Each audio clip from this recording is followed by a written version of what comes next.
Hey, what's up, guys? Can you guys hear me?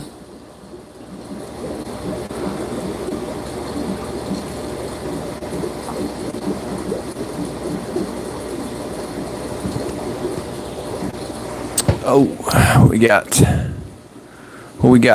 we got Don. What's up, Don? And Big Fish Lad in the house. How you guys doing? We got Charles Houston also. Thank you guys for dropping by.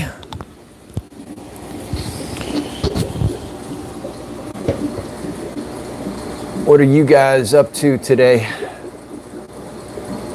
Sunday afternoon for me.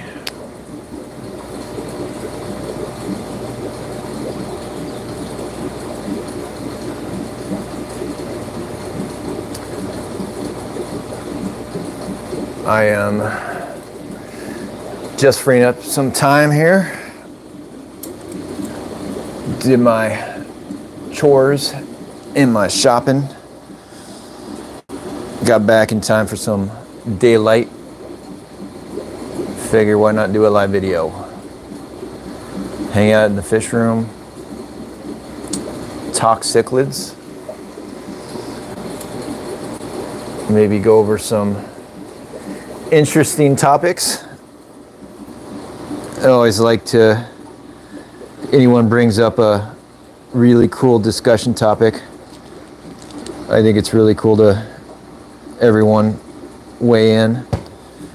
Maybe we all can learn a thing or two.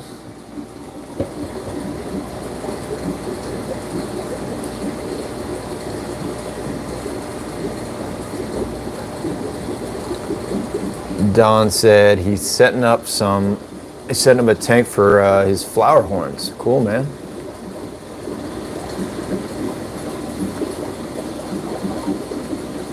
Always nice to add another tank. Something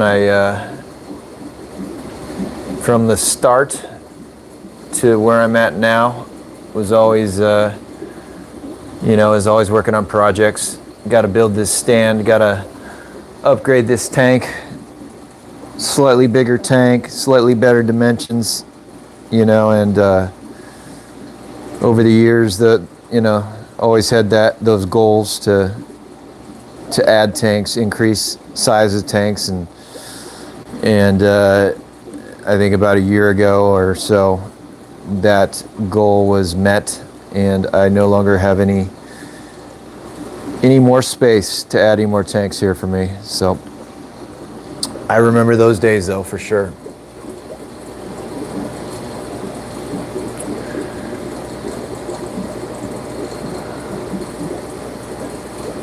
So let's give my usual intro.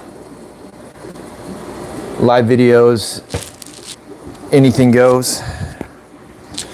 Talk about anything, ask anything. That includes, if you want to see any of the fish in here. If you watch my channel, I'm sure you know what's going on. And I've been more than happy to pan over to the tank, answer questions on any of the fish, and then of course it's not just about my fish or my situation. Whatever you guys have going on, a lot of times we have a good core group of people in these chats. 10 to 15 members I think is the usual, and get some good input from everybody here oftentimes. So we're always trying to learn. We're always sure got questions and thinking about certain things, obstacles, and trying to figure out stuff. This is not a bad place to do that. So don't be shy. Ask away on your questions. Also, like I mentioned, cool discussion topics are a lot of fun here. I can think of one that I might want to bring up. It's not a new topic by any means, but it can sometimes be controversial, which is tank size, minimum tank size. That is a loaded question, I think, that everybody has a different opinion, but I thought it would be a fun little process or topic to discuss here. So we'll get into that in a second. Let's let some people catch up and maybe a few more heads show up to this. Let's call it a meeting. How about that? Our cichlid meeting. Our monthly cichlid meeting. Don says, got a Fahaka puffer and Mumba puffer, MBU puffer. Not sure if I'm saying that right. Never actually kept a puffer, but they're pretty darn cool. My only experience with pufferfish was when I was in Okinawa, Japan, and snorkeling, even on the beaches, and there's all these puffers everywhere, and even caught one, kind of beached the puffer. Poor puffer, wasn't injured in the end, but kind of trapped him on the beach and kind of rolled him up to the shore for a second, and got to see him, all the spikes come out. You know, they puff up and spikes come out as a defense mechanism.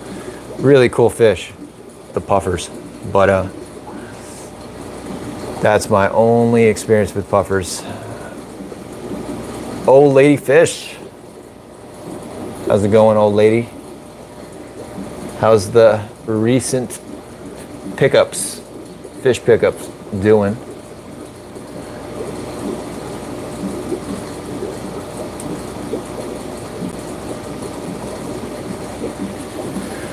So, looks like we're getting a few more people in here. Why don't we start with a topic that I just mentioned, which is minimum tank size. Don't hold back, obviously in a respectful manner.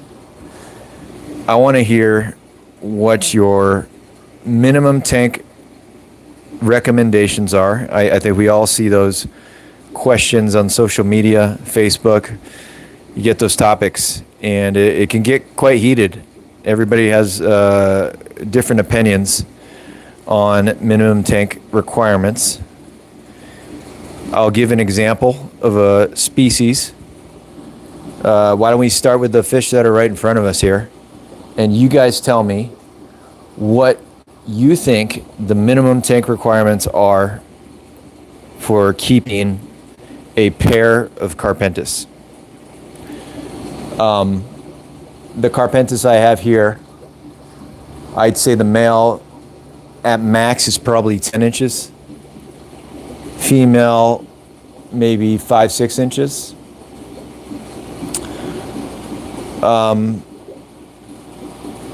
What tank size as far as gallons as well as dimensions of the tank? Let's just say footprint. Forget about height. Length and width. What is the minimum requirement you would give to, let's say, a beginner aquarist who's getting their first group of fry, and their goal is to house a pair for life? What tank would you say you need to have as a minimum in order to accomplish that, and why?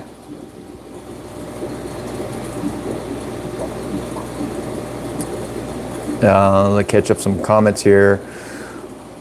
Oh yeah, old ladyfish says they are all doing great, getting some good size. That's awesome. Referring to my question asking about how his new pickups are doing. All right, we got some questions, we got some answers in. Charles Houston said a 125 gallons, I'm assuming. And Charles, what dimensions would you say? Because arguably the dimensions, in my opinion, are more important than the gallons of the tank. Footprint being my main concern. Because, you know, you could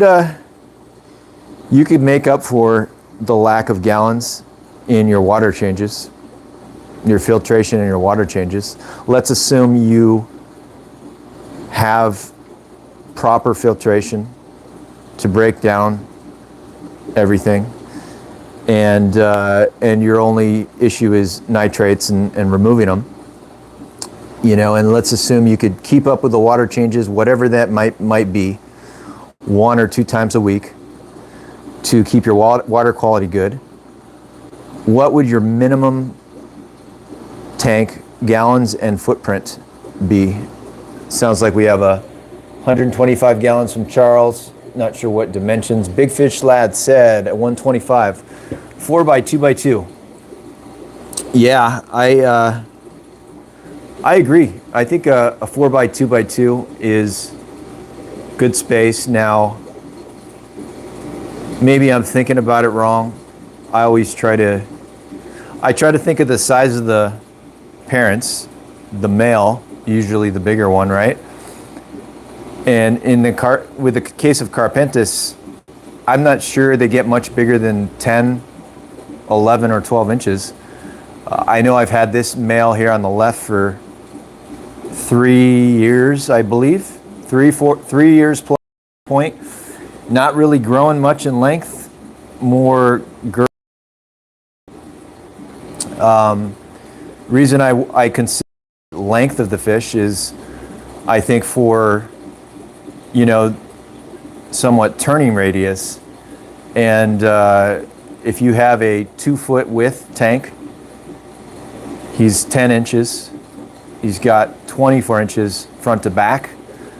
I think that's plenty of space. Obviously I need to weigh in on this question myself since I posed the question. I would even say I would be comfortable with a 75 gallon for this pair. And the reason being is I think the 75 gallon is 18 inches wide front to back, and the male is a 10-inch male. And might be important to note, we could always get someone who brings up the good point that fish in glass boxes or glass cages, that's always a huge restriction versus in nature. So let's get that out of the way and say we're all, as hobbyists, we want to keep them for ourselves, our own interests as a hobby, but also want to make some kind of minimum tank standard for ourselves. And for me, with Carpentis, I would say I would feel totally comfortable with a 75 gallon. And the big disclaimer there is what type of pair are they? I've had Carpentis, which the male's just completely aggressive towards the females, and I would not feel comfortable keeping that pair alone in the 75. I would feel I must do something like I'm doing here, where I divide the tank with another pair or even another male on the other side of the divider. It really helps me tone down the aggression. That's just me personally. If I didn't have this extra pair over here and I only had the one pair, I would worry a little bit more about the male snapping. So anyways, I think a 75 would be my answer for minimum tank size if you have a pair that gets along really well, and you don't know until you grow out those fry and see what's going on there. So, but I definitely agree, a 125 4 by 2 by 2 would be better. I think we all can agree that, the answer of tank size, minimum tank size, there can always be a better answer, and that answer is a bigger tank. So, but we're talking about somewhat our minimum, and that we would feel comfortable with. So thanks for answering that question, Charles and Big Fish Lad. Don Mitchell said a 210. Wow. So Don takes it up about 3 feet in length over Big Fish Lad's answer. Now, most 210s, I believe the dimensions are 7 foot by 2 by 2. And so if that is the tank that you're referring to, Don, I would say, yeah, 100%. It's a bigger tank, so it's going to be better. But if I were going from a 4-foot tank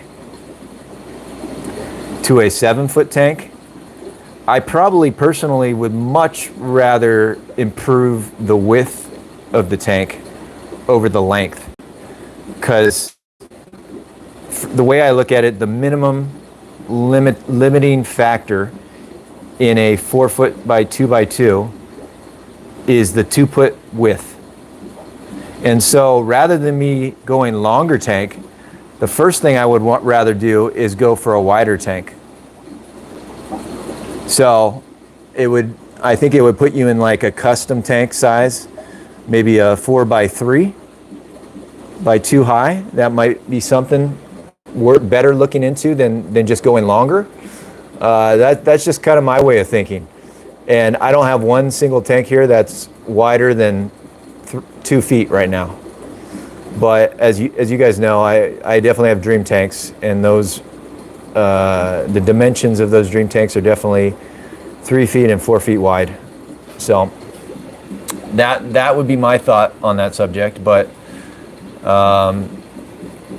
thank you for weighing in, Don. Old lady says 120 4 by 2 by 2 for a cichlid community.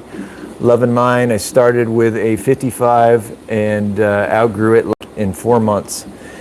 Yeah, I do the same thing. I love the 4 foot by 2 by 2, the 120 gallons. I think I have 3 of those tanks right now, and I view them as a good grow out tank for a bunch of juveniles, which I got Festae in one. I have multifasciatus Freddies in another, and those 2 groups, obviously I'm not going to be able to keep the group in there for life. I'll have to whittle down, and it's possible I could get a pair to do well in those tanks. I think definitely the multifasciatus, which when I got rid of that last big male, I think it was just over 12 inches. And I think that'll do plenty fine in the 4 foot by 2 by 2. That's another fish I would even borderline say I could get along with a 75 gallon. They could do well in there. 12-inch male, 18-inch wide. To me, I would feel okay doing that. Obviously, a 4 by 2 by 2 would be better. Now, the Festae grow outs in my 120, that is going to push the limit, I think. Although, I think if you got a really good pair together in there, you could make it work. Some of the biggest male Festae I've heard of, or I think I've even seen one, was a 17-inch male. Now, I've never kept a male that got much bigger than 12 inches, to be honest. So obviously the 4 by 2 by 2 would be great. My only concern would be the aggression of the male Festae. All my Festae stuff, I usually have to divide with other Festae or Japhiris, something that they go after to get their attention off of them. So yeah, I love the 4 by 2 by 2. I would be fine with pairs in there if they get along really well. But yeah, it's a good answer. It sounds like you guys are, the 120 gallon tank is a popular selection for this as a recommendation to people. Hey, Damien Cassels, welcome. Damien says, can you ship fish out of the States? Damien, no, I can't. I've shipped to Puerto Rico, but that's, I've done that a handful of times. That's the only, that's the furthest my fish can go. I've even shipped to Hawaii once, but that required the customer to have the proper paperwork to bring them in.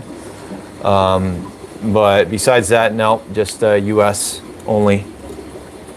I get that question a lot, especially for Canada, if I can ship there, but no, I don't have an export license at this time, so I apologize. All right, Charles Houston weighs in on the question, the hot topic at hand, which is minimum tank requirements for a pair of Carpentis.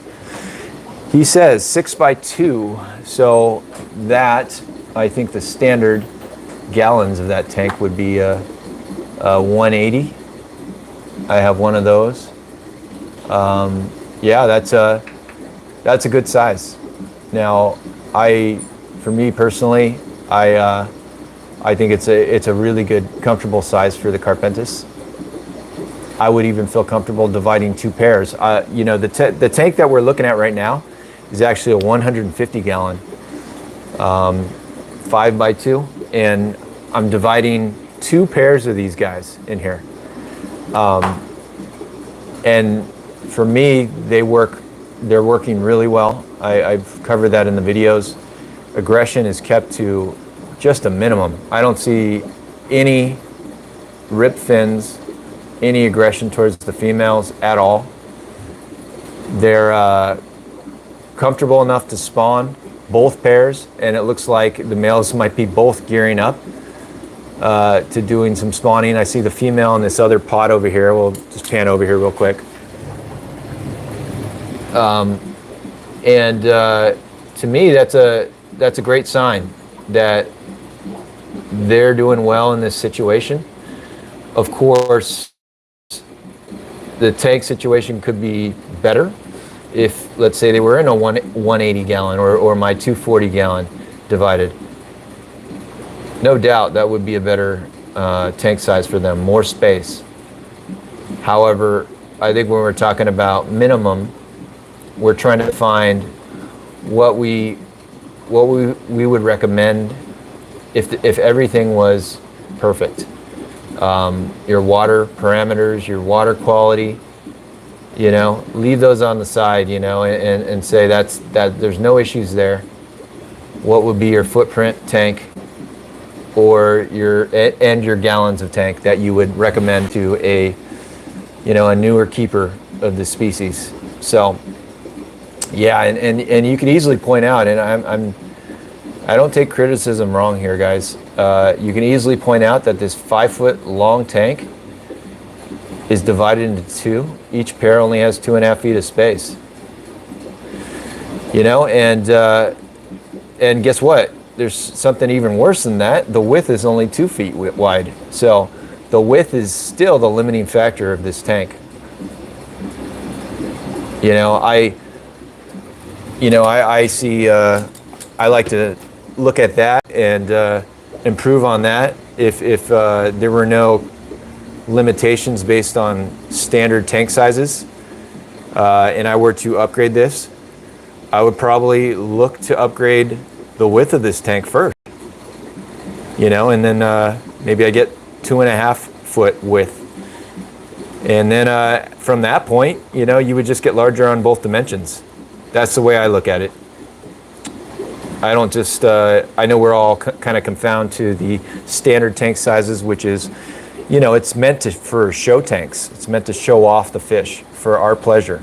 But I think from a fish's standpoint, you know, they don't, you know, they're thinking about swimming around, turning radius, you know, and so they're not just focused on length. Width is probably a something, and that's just my opinion.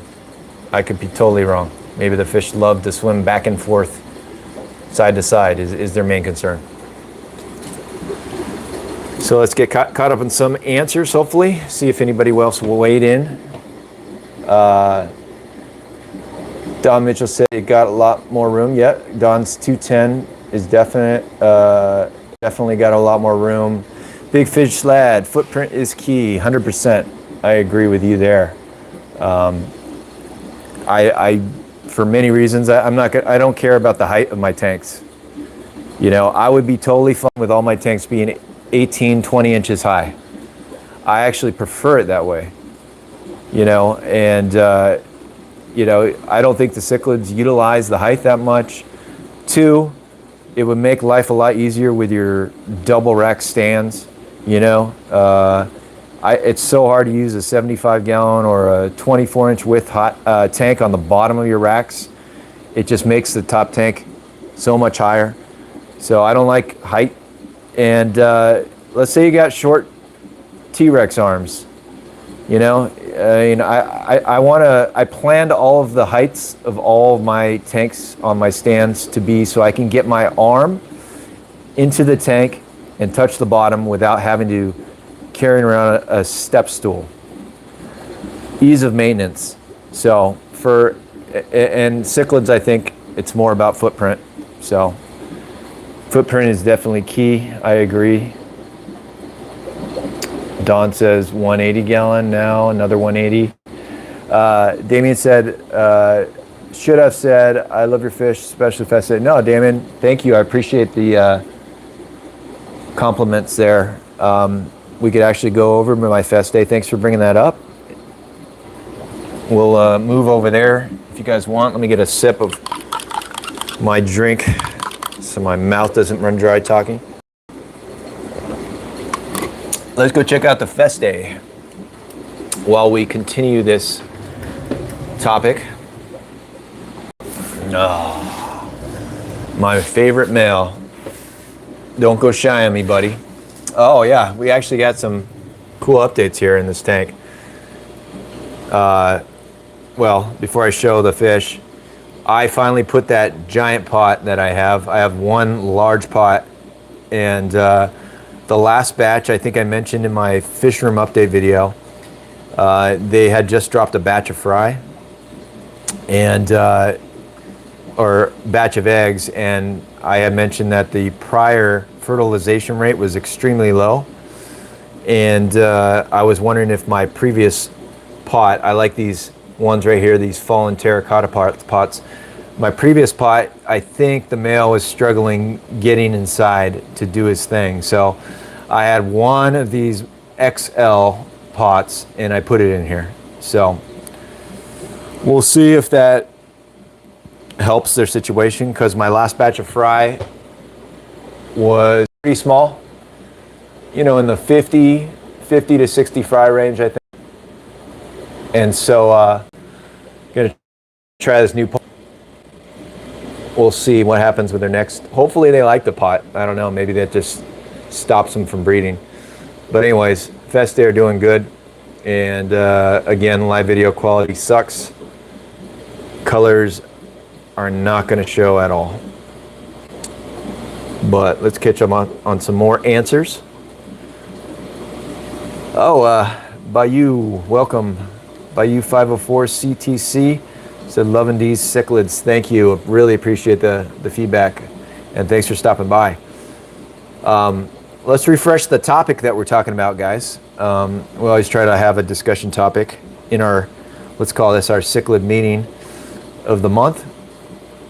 What for the species to have a pair of Carpentis, Herictis carpentis?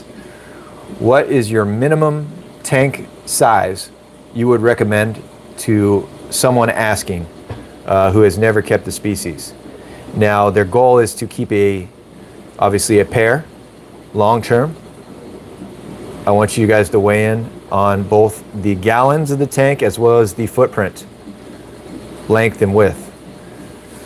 We've had a lot of answers come back, everything from 4 foot by 2 foot, 120 gallon to a 210 gallons, 7 foot by 2 by 2.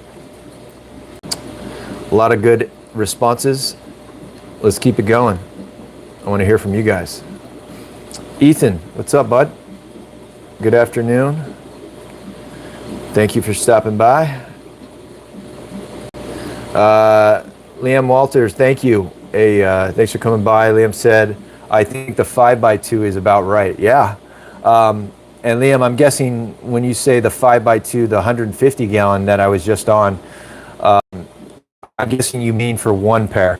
Obviously, you know, I'm stuffing, I guess you if you will, 2 pairs divided in that tank, the situation could be much better. I can give them those 2 pairs my 240 gallon, which is this tank, which I have devoted to the Festae.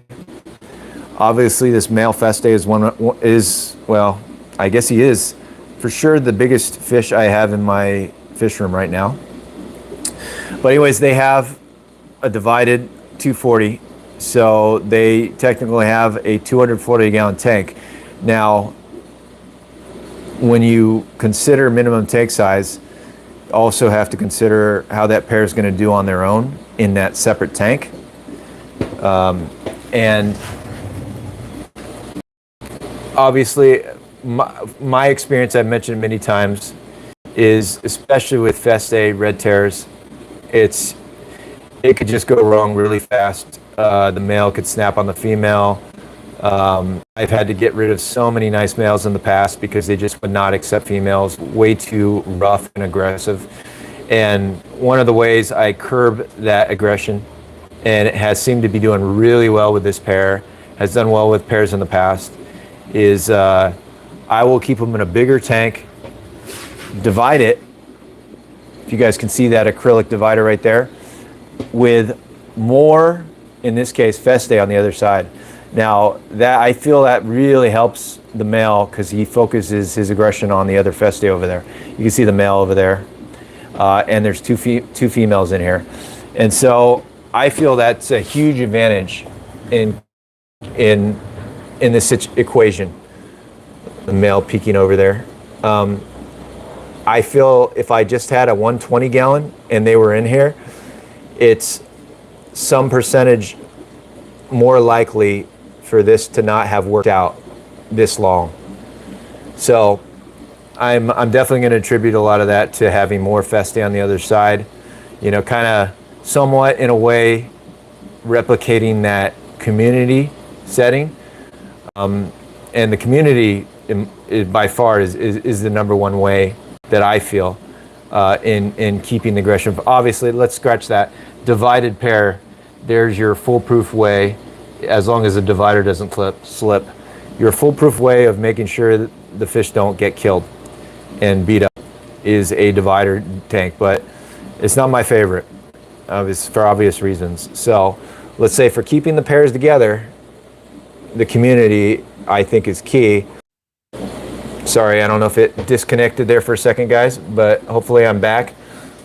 Anyways, so in absence of that dream tank and community, I do a bigger tank and I do a divided section. And they can see more of their own species on the other side. And I feel it helps it out a lot. So that's just my 2 cents. All right, so back to the Carpentis minimum question. Ethan said, long term, a 4 foot by 2 by 2. Yeah, that's sounds like that is by far, if we could do like a little voting cast thing in this, that would be really cool. But sounds like that is the preferred option here. Most people recommend that size, 4 foot by 2, and I don't disagree with that at all. It's a great size tank.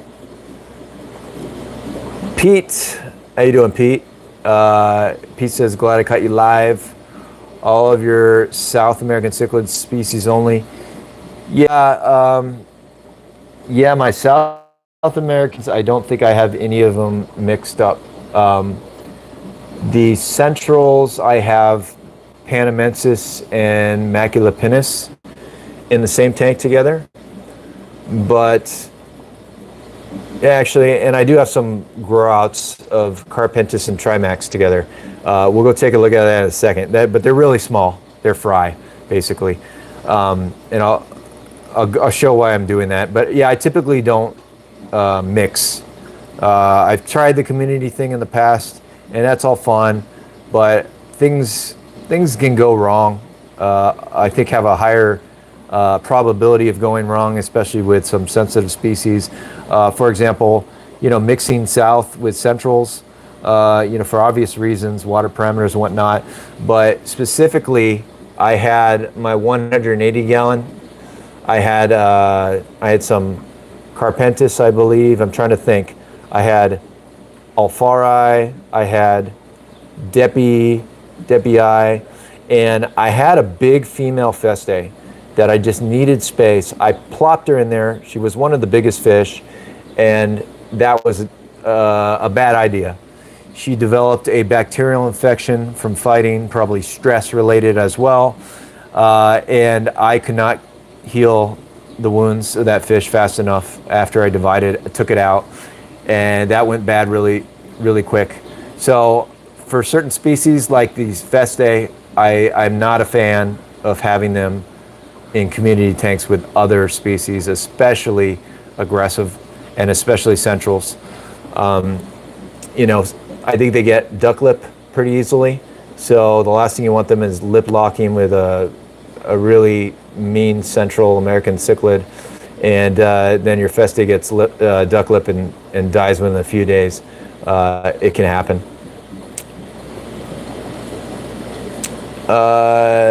Damien said, I agree also. Shoot, where'd that comment go? He said, I agree also. I think 5x2 sounds like it roomy enough. I have currently got an empty 112.5. What do you recommend? Oh, all right. I want to hear, let's change the topic for a second. We could always answer the first topic, which is tank requirements for Carpentis, but everyone, that'd be cool if everyone weighs in here. Damien says he's got an open 112 gallon. And if I were to guess, that size tank would probably be in the dimensions of a 5 foot by 18 inches size footprint tank. So what is good? What would you guys recommend for Damien, species-wise, to start out? Now let's make some assumptions here. Let's do a single species, whether it be colony or pair. Let's do some recommendations, guys, from our favorite cichlids, American cichlids. What do you guys recommend? I'll start out, Damien. I think in that size tank, out of the stuff I keep, because obviously the stuff I keep is the stuff I like and I love, and so I'm obviously going to answer something from the fish I love and recommend to you. But right off the bat, my favorite fish are Festae. And, you know, the biggest male I've kept is about 12, maybe 13 inches. This guy might be coming up on that size. With an 18-inch wide tank, I feel that's stretching the limits of that. You could get by 3-4 years with that tank with a pair of Festae if they're a really good pair. Have a divider handy just in case, like you probably should with any of your pairs in any tank, but that would be my first recommendation because they're my favorite species. Maybe you want some follow-up as to why we recommend any of these fish. Festae are definitely my favorite because I feel, you know, a colored up female and a colored up male with the contrasting looks and the absolute color involved. I don't know that I would say, and this is just my opinion, I don't think anything matches up coloration wise. But that's not the only reason. It's the challenge and the level of difficulty for this species. Extremely slow growing. I changed that a little bit. Slow growing, I would say for sure, but some of my grow outs that I've been growing out, extremely slow growing. They've been taking a long time, and I do 2 a week water changes. We'll go to some of these grow outs over here. Man, these guys, it seems forever. I've been growing these out, and the challenge is another thing. Not the easiest cichlid to keep. You could have some issues, but not incredibly difficult where you're going to lose them all to bloat or anything like that. So For me, that would be my recommendation, but I would love to hear what everybody else recommends for your situation. And of course, if you do get one of those males that gets above 13 inches, 15 inches, maybe even closer, pushing that 17-inch mark, you're going to need a bigger tank. You have to get a 2-foot width, and in that case, 4x2 or 5x2 would be the minimum that I would say. But for a good 3-4 years, or maybe even longer, you could make it work in there. So that's my one answer. I'll let other people answer here. Pete Ullman said, thank you. I made the mistake of dropping a red devil and a 150 with equal size Oscars. Ooh. Yeah, I don't know. I know red devils are incredibly aggressive. I mean, Amphilophus in general. And I don't know that Oscars, I don't know how they do dealing with that kind of Amphilophus aggression. I've kept Trimax, and I don't think I would put them with any of my South Americans. I used to keep Oscars, one of the first cichlids, like probably a lot of people here, when I was, 10 years old. And great fish, but I don't know if they could deal with being with a crazy red devil. Pete said, makes sense. Canisteo Valley cichlids. Got here late. I'll have to catch the replay. Hey, no problem, man. Thank you for coming. Really appreciate the support. We have 2 discussion topics at hand if you're just showing up. The first one was a pair of Carpentis. What is your minimum tank size, gallons, and footprint requirement that you would give advice to someone else? The second discussion topic was just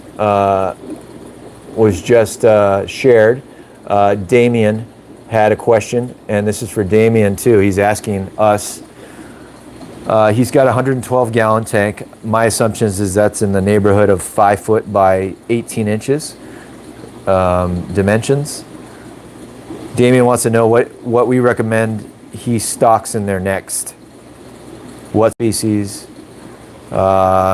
Maybe is it a pair? Is it a group? Colony thing? Why don't you give Damien some answers there, guys, some suggestions. In the meantime, I'll pan around a little bit after showing these Festae, F1 that I've been growing up for a while. Seems like a while. It may just be me losing my patience. So, here's a 120-gallon, a lot of the popular tank that you guys answered for the Carpentis question. I do still have going strong my colony, my group of Andino Acara Stalsbury. My True Green Terrors are still doing well in here. One of the reasons why they're doing okay is the biggest fish in here is probably, I would say, 6 inches. Looks like there's 3 of them. There's this male over here on the right. His female, she might be 5.5. And then there's this other guy who's just the biggest eater right there. He's pushing the size limit. So I think I have nine of these wild cuts in here still. I've had this group together for close to 2 years plus. And that's always an option as well. If you want to do a colony or group situation, let's say you're not a fan of just doing one pair, or you don't want to be let down and have your pair, the female gets killed. The colony is going to be a lot more successful for avoiding, fish getting killed off. Definitely my preference if I can do it, but there you go. There's another suggestion for you.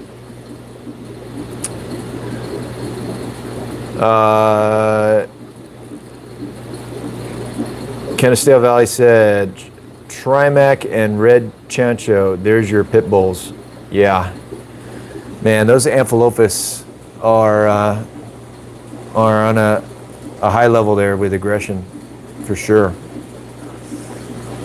And what about growth rate too? Growth rate of those guys, man, my Trimacs grew from, I think, 3 inches to 11 inches, the male, when I got rid of them, in 7-8 months.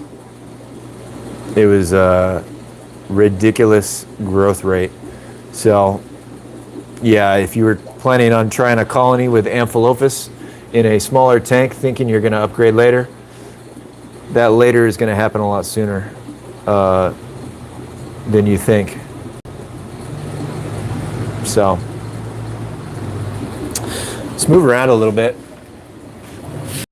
I have been growing out these baby true green terrors, all skittish and hiding. Maybe they'll come out later.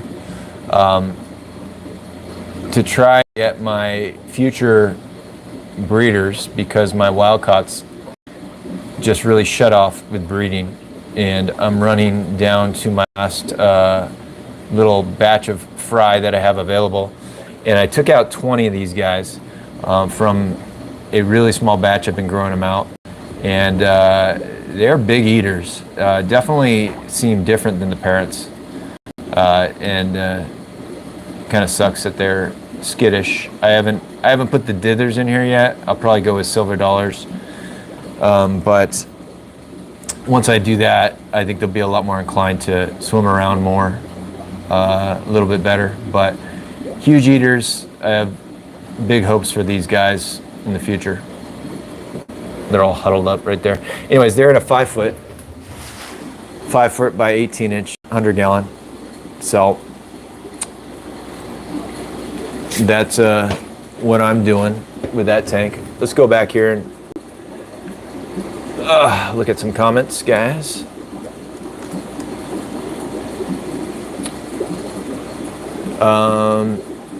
Bayou says, the red devils are like aqua pit bulls, LOL, but I love them. Yeah, those Amphilophus, man, it's really neat in the hobby how you know everybody will be drawn to completely different aspects of cichlids, and you know some people are just Amphilophus guys, you know, and they just love all the different amps, you know, and I love that, you know. I love that everybody can have a different preference, different opinion, you know, and want to keep different fish, and usually I feel your preference ends up evolving over time. You know, there's a lot of species that I didn't want at one point, and then you just start to get an eye for it and really want to give them a shot. So the hobby is so cool that we get so many options to choose from. All right, so Damien said, if I were to choose to have a pair of Festae, how many do you suggest I start with to get a compatible pair? Okay, so I'm going to throw a third topic here. David, you're bringing up all the really good discussion points. I really appreciate you asking these questions, because I get this question all the time, and I also see people doing their own thing, which everybody has their own opinion. But you know, obviously, I ship fish. I breed and I ship. It's a passion of mine. It's really fun. I don't ship a lot of fish. I'm the tiniest of guys out there, but it's so much fun for me to breed, and the life, you know, to grow life from little tiny specks to big fish. And obviously, I can't do that with too many, with my tank, you know, restrictions. So I really like to see people, you know, to ship people fry and watch their fish grow out to amazing specimens. And a lot of times I'll get these questions, how many fry of a certain species should you start with if your goal is to get a pair? To me, that is just just such a key thing when starting with any new species. If your goal is to get a pair, or even if your goal is to keep fish alive, because too often I've seen time and time again, and I've even done it in the past. I'll have people who will just buy three Festae fry, and then they'll grow them out, and they'll message me a couple months. Oh man, I lost one. The biggest one killed the smallest, and then the biggest one killed the next one. They got one fry left after putting time and effort, probably a single tank they're growing them out in. And I think that is a big no-no, is to have too few fry to start out with. You know, the sort of aggression spreading that I think is really popular with African cichlids, I feel is key to growing out your group or your to get your pair. And for that reason, I think the minimum I would be willing to start out with for fry, for growing them out, if I had the choice, is 8 fry. 8 fry minimum. Now, we just looked at the Stalsbergy F1 fry. I have 20 in there. Obviously, I got fry of Stalsbergy, so I can choose how many, but I would choose 20 every time if money were not somewhat an issue. And most species of fry, they're cheap. They're not that expensive, especially considering how much it would cost to get an adult specimen later. And the time and effort involved to grow them out, to, in the case of Festae, like Damien asked about that species, they're slow growers. It might take you from 1-inch fry to finally getting a pair. It might take you a good year and a half, of time and effort to get to that point where they mature and they're able to pair up. And what happens if you get, let's say, 7 of them? Let's run scenarios out here. What if you get 7? You spend a year and a half to get 7, and you get all females. You don't have a pair. I've done that. I started with Red Tiger Motas fry years ago, 7 of them. I got 7 females out of that group. So that's another thing to factor in. You want to get both sexes. Now, that's not going to happen very often. But let's say I get 2 males and 5 females in my 7. Well, let's say the 2 males are runts. Maybe they're the smallest of the batch. And I've grown Festae out where the females are the biggest, that grow out. And let's say the males being small, they get picked off and killed, or picked on, or they're not big enough to catch up and become dominant and pair off with a female. Well, then you have no pair. So for many reasons, I always like to start with a good size number. I think I always recommend 12 to 15 is a really optimal number. I'll try to start with 20, and because the more you start off with, the more selection you have.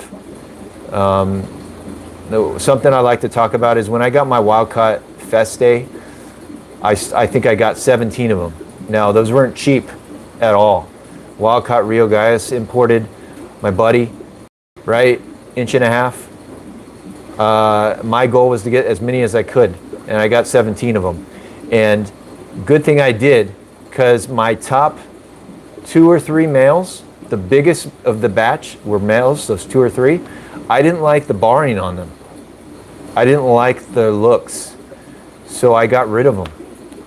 And thank God I had all those extra males that were smaller, but I had to grow them out and get them of decent size till I kept the ones that I really liked. So that's another thing. Are you going to just be comfortable with whatever male is the biggest? Might be one, and that's your chance of a pair. do you want to allow for some, selection to occur? So, Damien, I hope that answered the question. I could be wrong in my assessment. Other people might have different number suggestions there, but for me, the answer is 12 to 15 fry would be optimal. Eric's here. Eric's my buddy, also an importer of all types of cichlids, wild caughts. Glad he showed up to one of these. It's been a while. Thanks, Eric, for coming. Bayou's here. 150 gallon is a nice aquarium to have. I prefer the wide ones instead of long aquariums. Yeah, I agree with you 100% there. I now, after learning, the only reason I keep a 240 gallon is for dividing it. It's basically, I just want 220 gallons is my only reason for having that tank now. If I were to get another large tank for the future, I definitely would not buy a 240 gallon because I don't want the 8 by 2 foot footprint. I just feel it's too long for bigger fish that I would be keeping in there, probably umbies or even Festae. I would much rather have a 6 foot by 3 foot dimensions tank than a 2 foot by 8 foot 240. That's just my opinion. And I would even try umbies in a 6 foot by 3 foot tank. I think it would work out well. So I think having that 3 foot width is huge as far as keeping a lot of those bigger species, Festae, maybe even Dovi. Umbies or even Dovi, or even 17-inch Festae if you ever get them that big.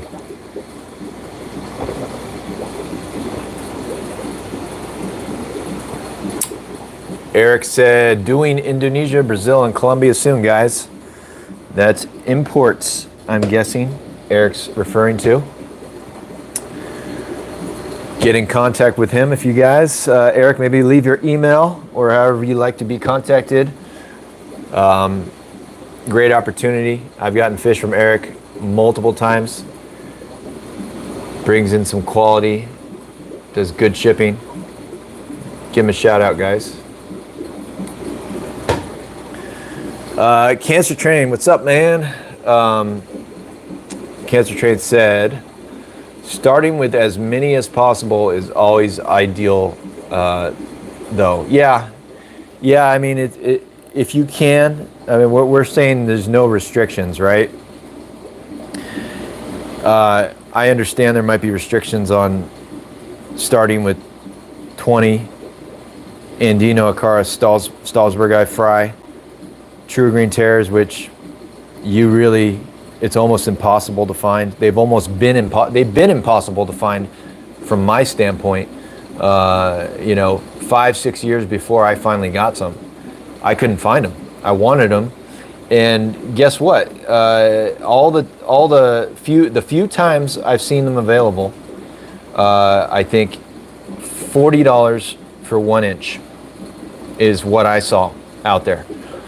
And I don't blame anybody. You can't. It's hard to start with $40 fry.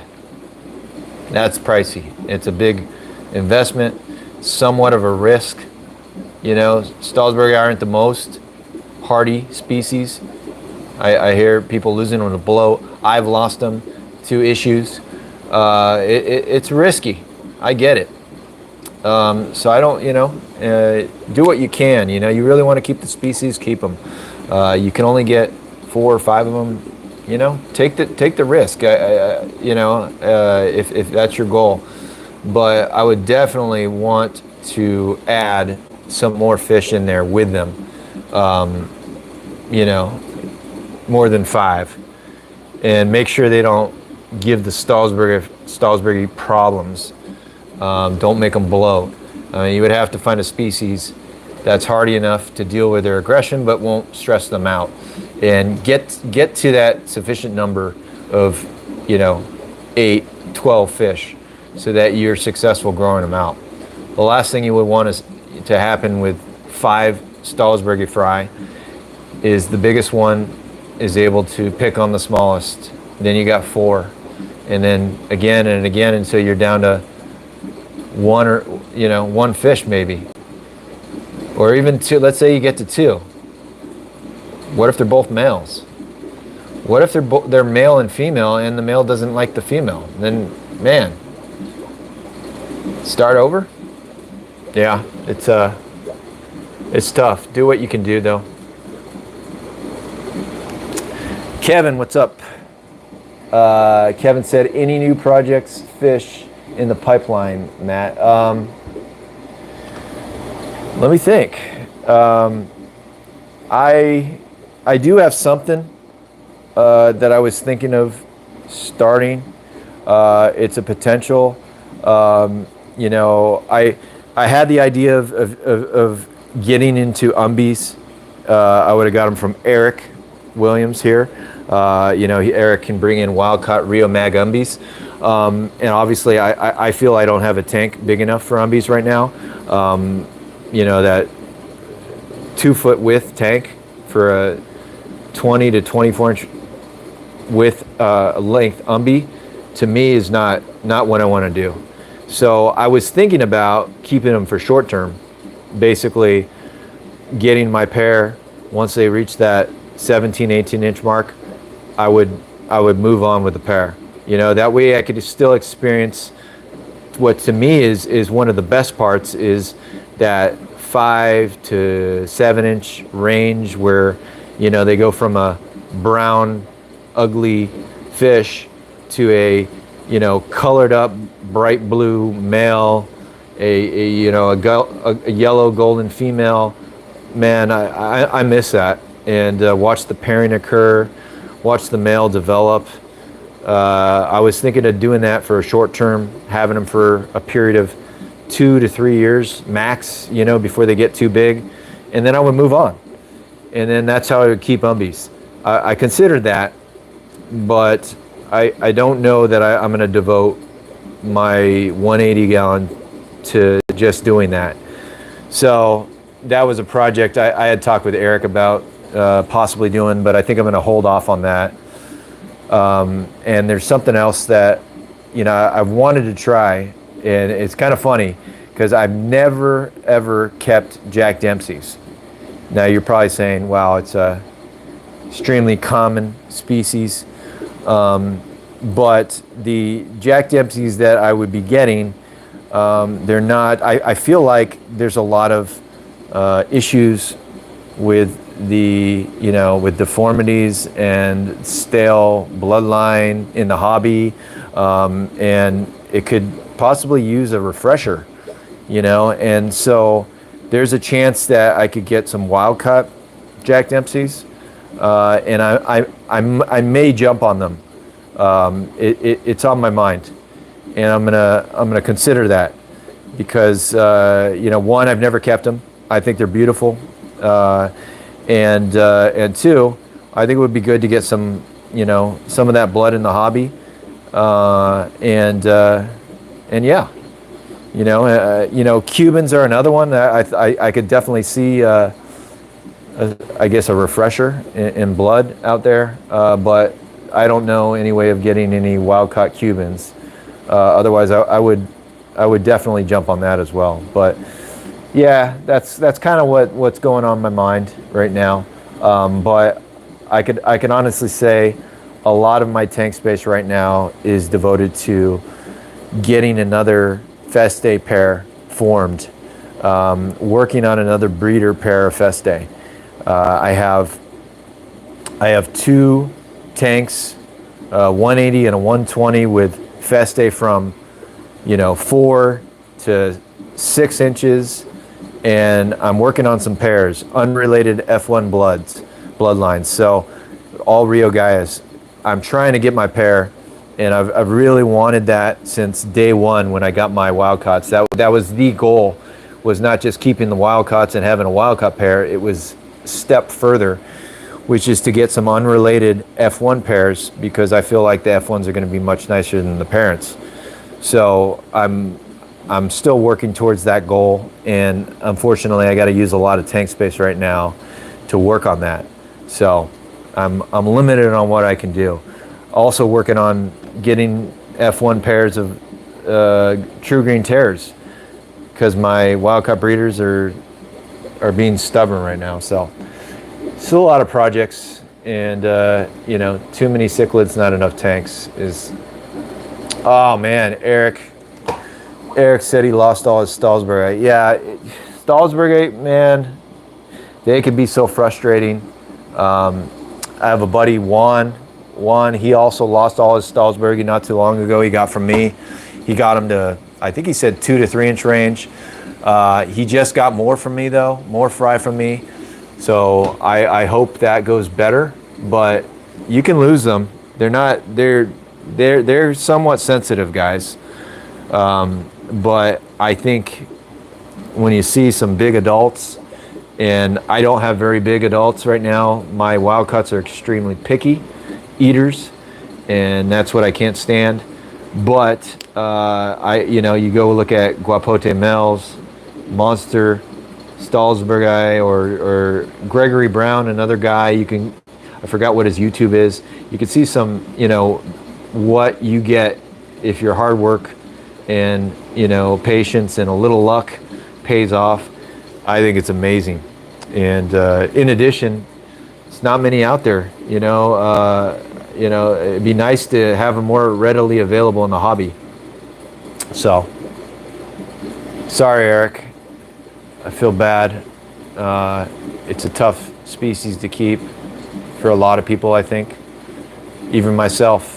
I kept losing my dominant wild-caught males to duck lip.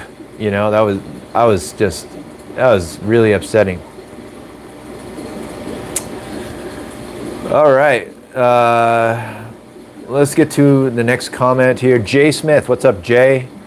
Jay said, is it okay to use wave makers for surface agitation instead of some bubbler device? Jay, yeah, I don't see why not. I use the bubbler, which is attached to a sponge filter, more for filtration, biofiltration, more than surface agitation, but obviously a little, it does agitate the surface. So I use it for different purpose, but I don't really have any wave makers going. I had it for some current when I kept some of the Ultifrons, Cribroheros Ultifrons. I heard that they do better with current, and I had a wave maker, but I don't have those fish anymore. So I'm not using wave makers. Just more power to consume that I don't need for any of my species right now. Perhaps they could benefit from it, but I'm just not aware of it, so I don't use it.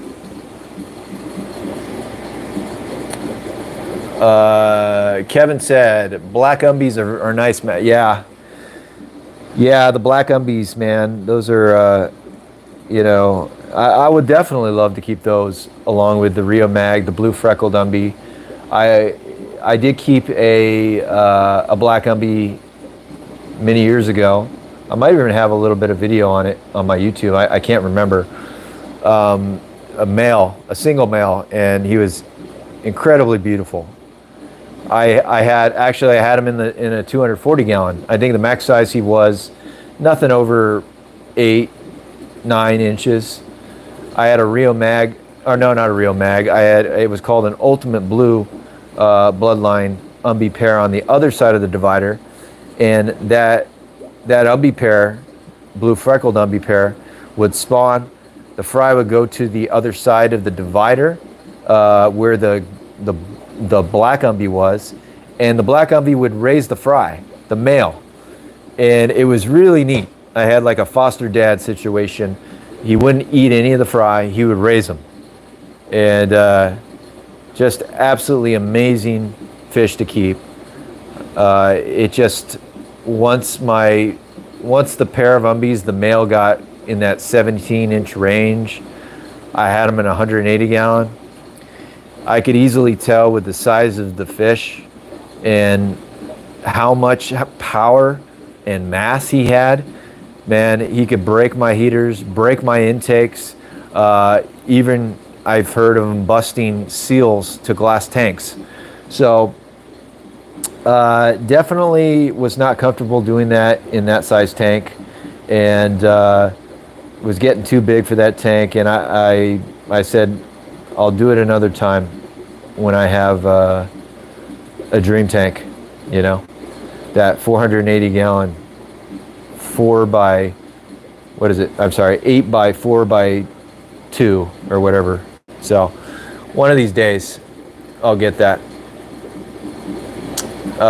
Jackie Moore, how you doing, Jackie? Jackie said, I need me a large Jack Dempsey. Yeah, I need me a large Jack Dempsey too. I think I'm going to start with smaller ones and grow them out, but hopefully someday we'll you know, get some fry out of them. That's the goal. That's always the goal with all the species I keep, with the exception of my dither silver dollars, although they spread eggs a lot, and I assume they just get eaten. But yeah, Jackie, Jack Dempsey's something that I would definitely jump on if I can get some wild cuts. So we'll see. Doug, kid, what's up, Doug? Thank you for stopping by, Doug. Appreciate the support, and thank you for the kind words. And for everybody, I'm sure people are cycling in. If you weren't here in the beginning, open format, ask anything, talk about anything. I really encourage, if you want to see different fish in the fish room, speak up, ask questions, non-fish related, non-species related questions, and ask about anything. Food, fish food, filtration, air system, all kinds of stuff. You know, I get requests for that, to do videos on that stuff, and I don't do a whole lot. I know I did a hang on the back review, but I'm not going all out on reviews, and I'm just kind of mainly 99% focusing on the fish. But the live videos format is where the best place for those questions. All right, Johnny at Dan's Fish. What's up, Johnny? Johnny said, do you have any interest in Madagascar cichlids? Paratilapia is a neat genus. Yeah, Johnny, I see some getting into, you know, some people I know on the fish groups getting into a lot of the species, and you know, they come highly recommended. I just, you know, personally, my list, you know, everybody's got their list of fish to keep next, and yeah, I got a list, and they're all American cichlids right now. Before I get into some of those other ones, I still got goals to do with these guys that I like, but they're definitely beautiful. I see them. It's good to have those options open for everyone. So Kevin said, wild-caught Jack Dempsey's would be a great idea. You never hear of them. Wonder if they look any different. Yeah, that's a great point. I'm wondering how they're going to look as far as differences, or maybe I'm totally wrong with my thinking of, you know, deformities in the hobby and stale blood. You know, if we haven't seen some fresh blood in the hobby, who knows how long, then, you know, who knows really what a, you know, a real non-deformity Jack Dempsey is supposed to look like. I don't know. You know, I always like to keep the things open, that possibility open, that we don't know a lot of things, but I want to try them. You know, that's all I know. You know, it's part of the reason I'm keeping these red tiger motaguenses from my buddy Eric. He was in this chat. It's a different population. I don't know. I'm going to try to zoom in on them, but they're always a little skittish with the garage door open. I don't know really if their look is going to look a whole lot different than the Rio Blancas that I've kept in the past. But I'm going to give them a try for myself, you know. I got them right now in a 75, and I am showing signs of aggression. You can see the male going after the female. So it is something on my mind to definitely have a divider handy. Now, when I had them in the other tank, sorry for all the crud on the glass. I haven't cleaned this in a while. But I may do a divided situation with them. You can see, well, the male's tail is not really shredded right now. That usually happens after they spawn. But I am going to watch for that. I might do a divider spawning for this pair in the future. We'll see. Anyways, this is just the reason I panned over to them, is because this is an example of trying a different population of motas than I've had in the past. And, you know, I want to experience for myself if they're going to look any different. Sorry, the tank junk on here is too much for me to look at here. I'm going to go somewhere else.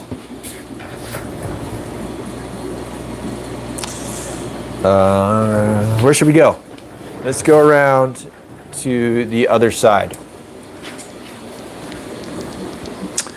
Since you guys are not requesting fish to look at, we're going to go over here.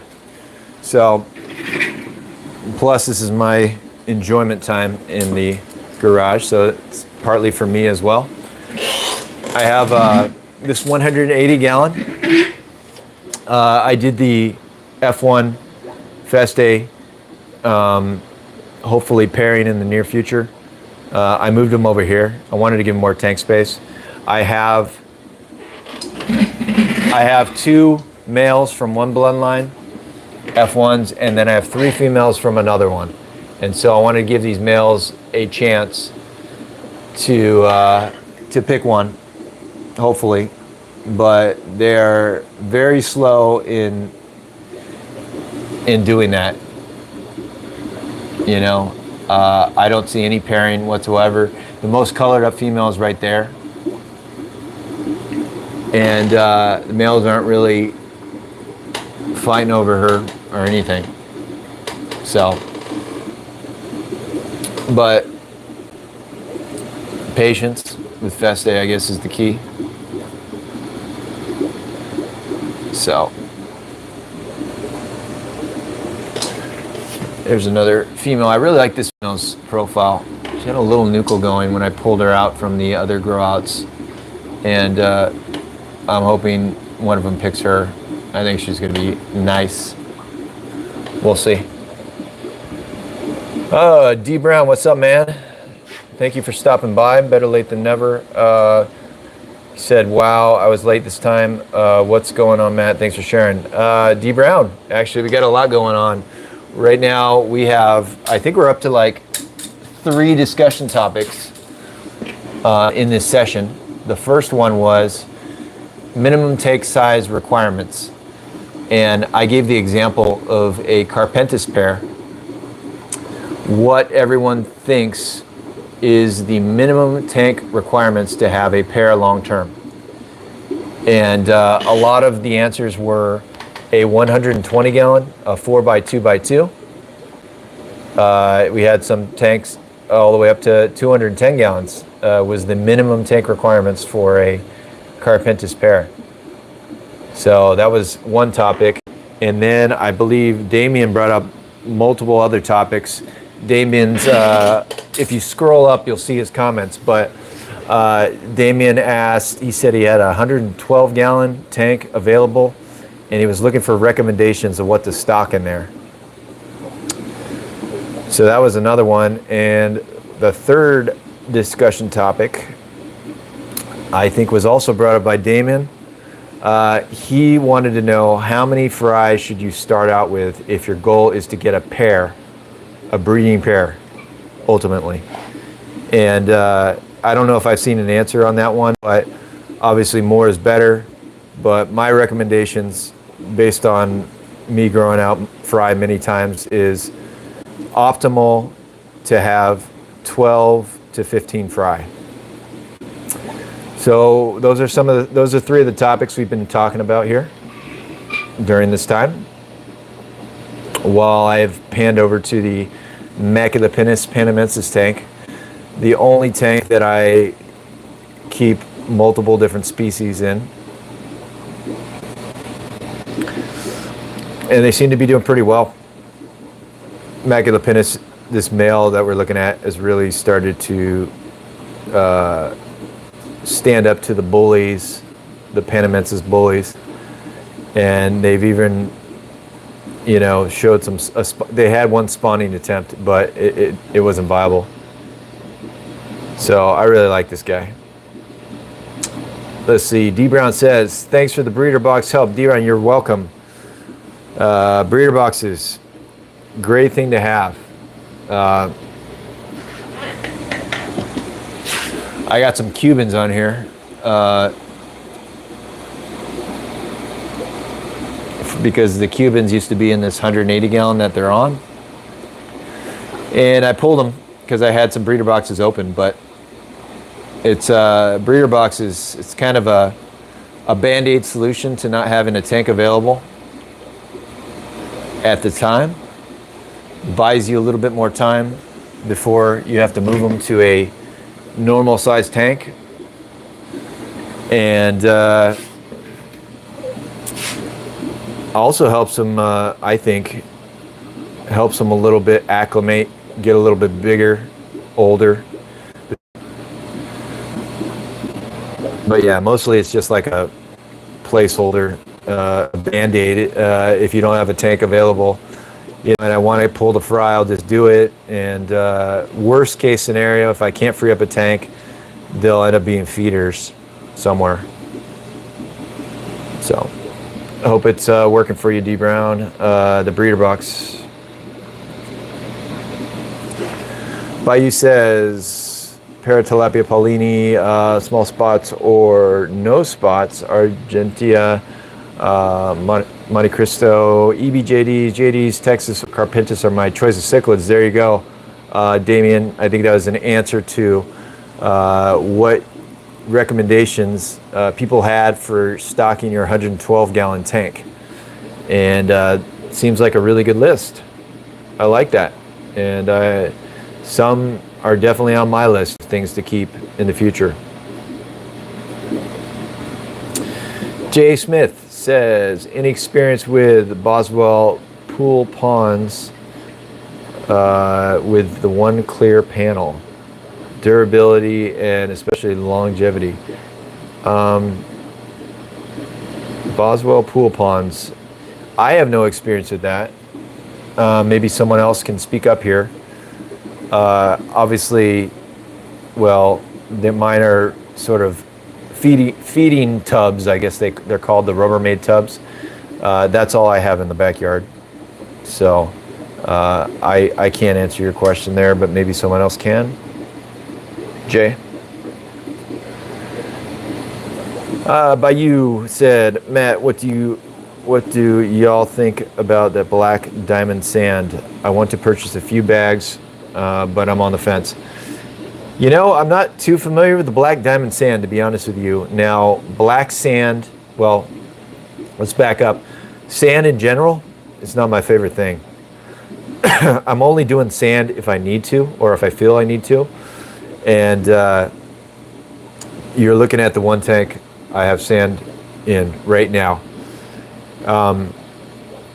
I feel the, some of the Thorictus can definitely benefit a little bit. They like to sift through it. The Panamensis do a little bit. But more so with these species, I think their colors are going to come out a little better on like a lighter substrate, a sand substrate.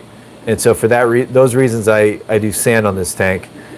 Black sand, I'm not sure how that would do here. I did think about doing black sand or substrate with these Maculopennis. I've seen video of these guys looking incredibly red over black substrate. So thought crossed my mind, but I think in general, I'm not a huge fan of black substrate. on most of the species I keep. I kind of go with a neutral color. That would be my go-to gravel. It's a medium-sized neutral color gravel. And I buy it in bulk at a building supply materials shop where I think I can get a 25 or 50 pound bag for like $9. Now that was before pandemic. I don't know if it's gone up, but sure as heck beats the aquarium gravel prices if I were to buy that.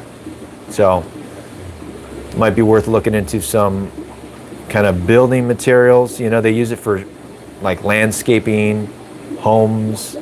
They got bigger gravel. They got all kinds of gravel actually at those places, but they're much cheaper if you can find something you like. I don't think they'll have the black diamond sand though.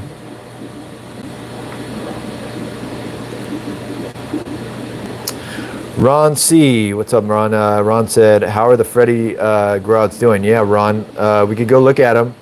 They're not a whole lot to look at right now. They have not started the coloring up. Let's go over there. Let me move this.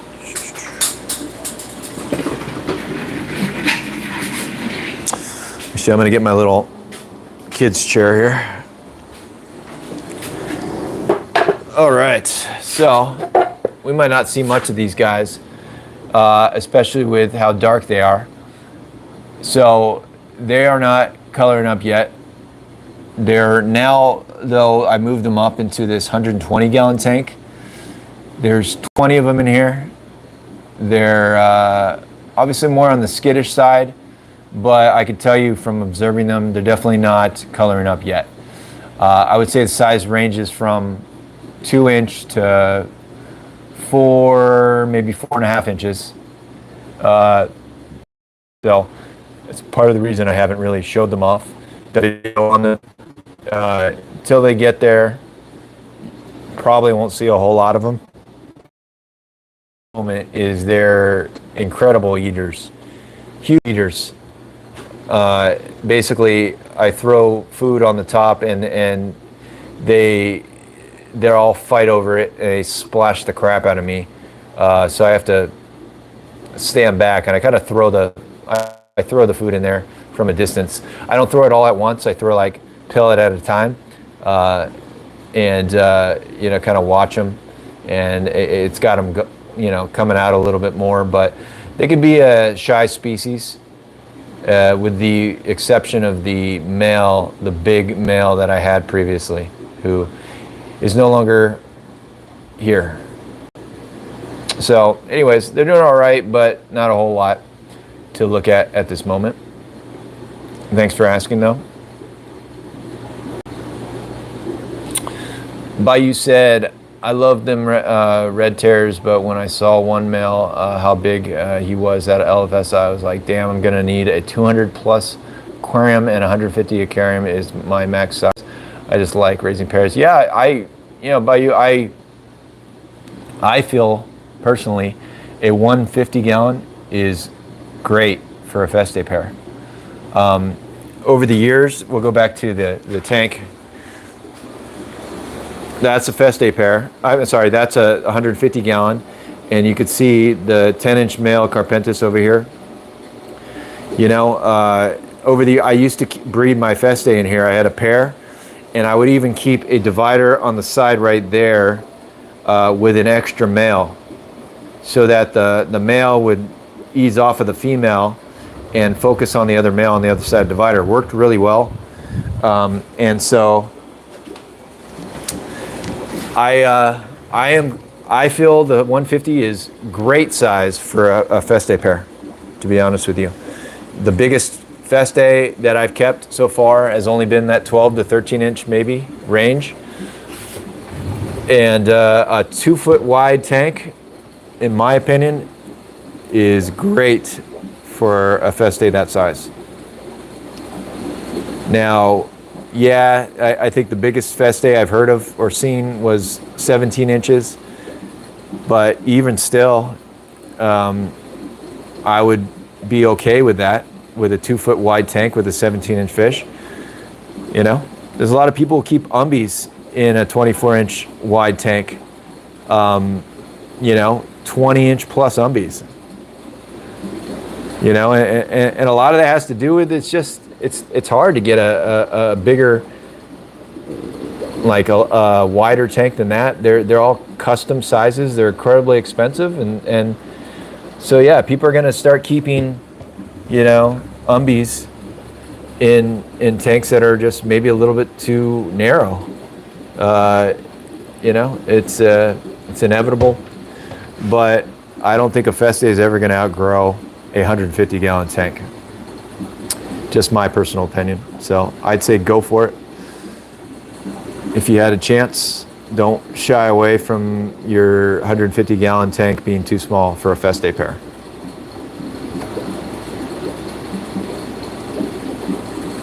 Jay Smith said, regarding the pool ponds, they can be purchased for as little as $600 for a 10-foot long by 4 foot by 2 foot. That's pretty cool.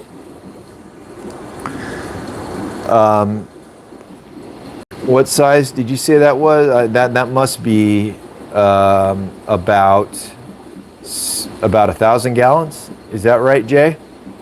I've even seen, you know, they have those kind of pond liner type material, and I've seen those for incredibly cheap. People set them up.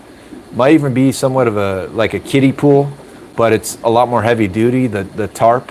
And I know people do those, and I thought those were like under $100 or $100 or something like that. So there might even be cheaper options for you. But for me, my ponds, you know, I wanted kind of a heavier duty. I got the heavy, the Rubbermaid stuff. Those stuff should last quite a while. And, you know, the biggest I saw was 300 gallons, unfortunately, but, you know, I made do. And I don't have a ton of space where I got my ponds, so. What are these guys doing in the pot? Is it time again? You know, I've had a lot of small batches from these guys lately too. I'm wondering if the pot size is too small for this male, although I wouldn't think so. I feel like this male gets in this pot really well. So I don't know what their issue is, but I've been getting small batches from these guys too.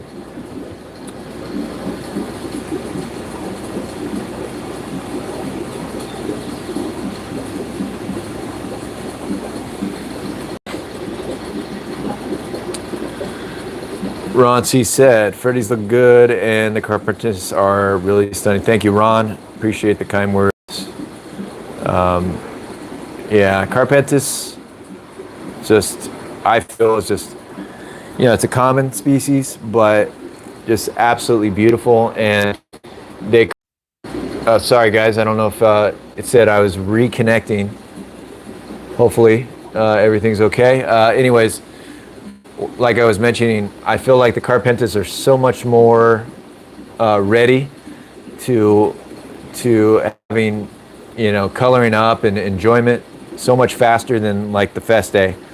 I think what I was gonna go check out next here on this video.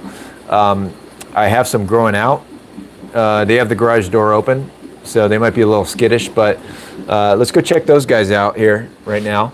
Because I have some of these guys fry growing out for myself, because I was a little worried that my spawning was going to come to an end, my breeding. So I was kind of getting a backup plan. Of course, I don't think I would be moving this pair even if they didn't spawn. I just really like them. But let's go see if their fry are out and about. Let me get my little chair. Creep up on these guys. All right, so I got these in a 40-gallon breeder, and I mean, even in this terrible quality video, live video, I think you can see the blues on these guys. I don't know, you tell me, guys. And I am going to do a video update. You see that one, biggest one right above the pot right there? That one is just really showing nice. And yeah, there are 2 Trimax in here. There were these 2 big ones that were eating off, killing off a lot of the batch. And so I threw them in here and said, hey, let's see what happens. They're much smaller. They were smaller than the Carpentis initially, and now they're doing some catching up. Obviously, this is not going to be the long-term solution for this. Plus, it's a 40-gallon tank. I just needed to grow out some of these Carpentis. It's been a while, and I might need to get a backup pair in the works. So, really fun. I mean, these Carpentis, smallest one in here, maybe under 2 inches, 1.5 inches. Largest one might be 2.5 inches down there at the bottom, you could see. I mean, you don't get that with Festae. You definitely don't get that with Festae, you know, and a lot of other species. And this is just, everything is so quick, you know, so I guess there's something for everyone. You know, if you want the more of the patience, challenging species, maybe you go with a Festae. If you want something that's going to happen really fast, you know, Carpentis are definitely on that list. Islanum, that would be another one. Something for everyone out there. But anyways, and these guys eat incredibly well. I mean, I gotta, you know, I could feed them until their bellies are just huge, but I try not to.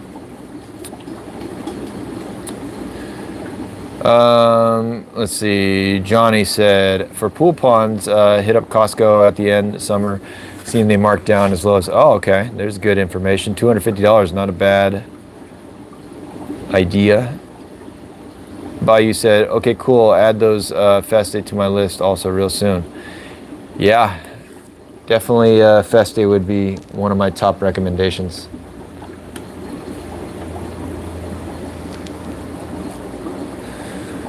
Ron C said, nice color for small Carpentis. Thank you, Ron. Yeah, Carpentis are fun.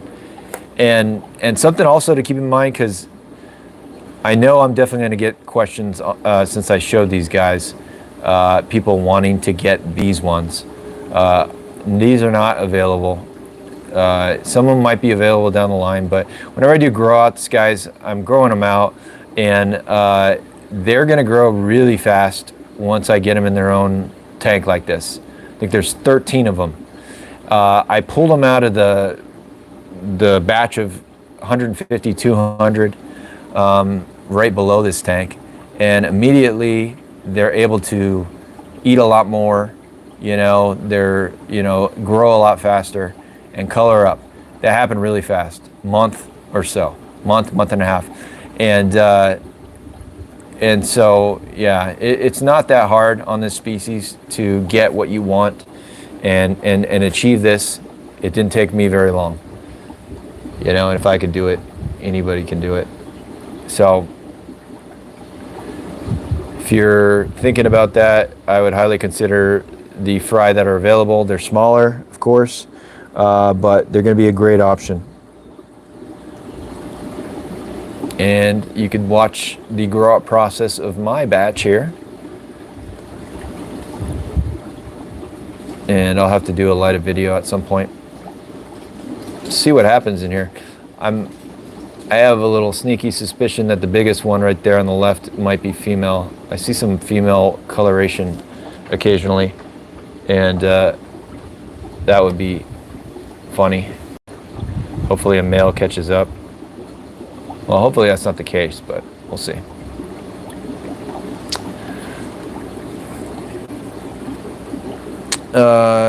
Bayou said that blue is definitely showing on the youngins. Thanks. Yeah, the blue is, man, so fun. Carpentis they show that much color at such a young size. Not a whole lot of cichlids that do that. Daniel Park's in the house. What's up, Daniel? Daniel asked, how often do you do water changes? Well, Daniel, as generally speaking, on my tanks, I do once a week.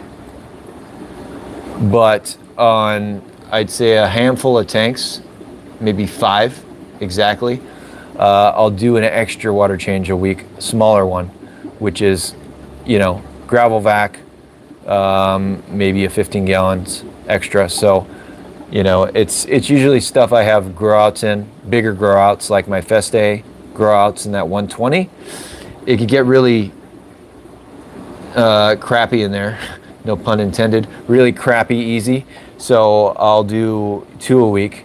The big one, the normal one, which will be about a 60% water change. Then I'll do a small 10% water change, 10 to 15% water change on maybe 3 days later. And I'm getting all the crap out of the gravel vacuuming, and really trying my best to grow those things out as fast as they can. But Festae going to be a little slow. So that's sort of my water change regimen.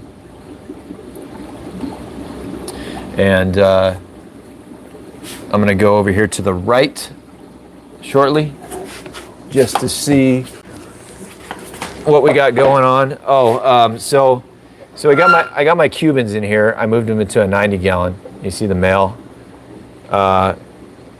This glare is going to be horrible for showing them. And then the female over there. And it was really funny because I have their batch of fry, which are available if you guys are interested. They're growing super fast. They're like inch and a half, even some bigger. And there was one fry in there that was just massive and growing so fast and eating a lot of the smaller ones. And I decided to take him out, and you're not going to be able to see him, but he is just huge. I mean, it's going to look small from this view because he's not up close and center, but and I have the garage open. I'm going to have to get some video on this guy because he's just growing really fast, eating a lot. Hopefully it's a male. I'm going to see a little junior. Actually, I just noticed that there's another little fry in here too. I wasn't that good at removing fry. I guess there's a little tiny one here. So that's kind of interesting. I probably need to remove that guy. If they have another batch of fry, this guy's just going to eat them. But I don't think I need more fry. But anyways, little junior down there at the bottom under the sponge filter. It's going to be neat watching that guy grow. Ginger Dan in the house. Ginger said, can we see the Festae next, please? Sure, Ginger. Let's go check them out. Now, I'm assuming you're meaning the parents.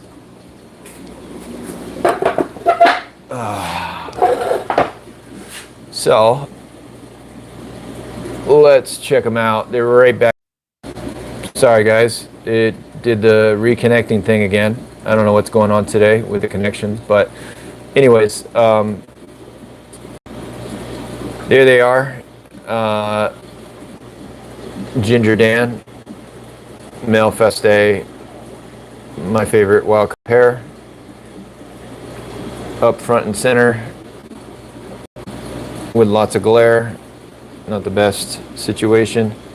You can kind of see what he's looking like. Putting a lot of size. Got his giant lips.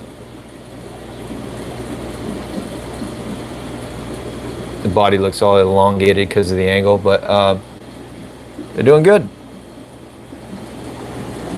And I mentioned earlier, we were looking at these guys earlier. I threw this X large pot in here because I felt like the male couldn't really fit in the other breeder pot, and so this guy is definitely going to get big. I feel this guy might make it to that 15-inch mark someday. I think he's only about 3 years old, if I had to guess, while he hides from me.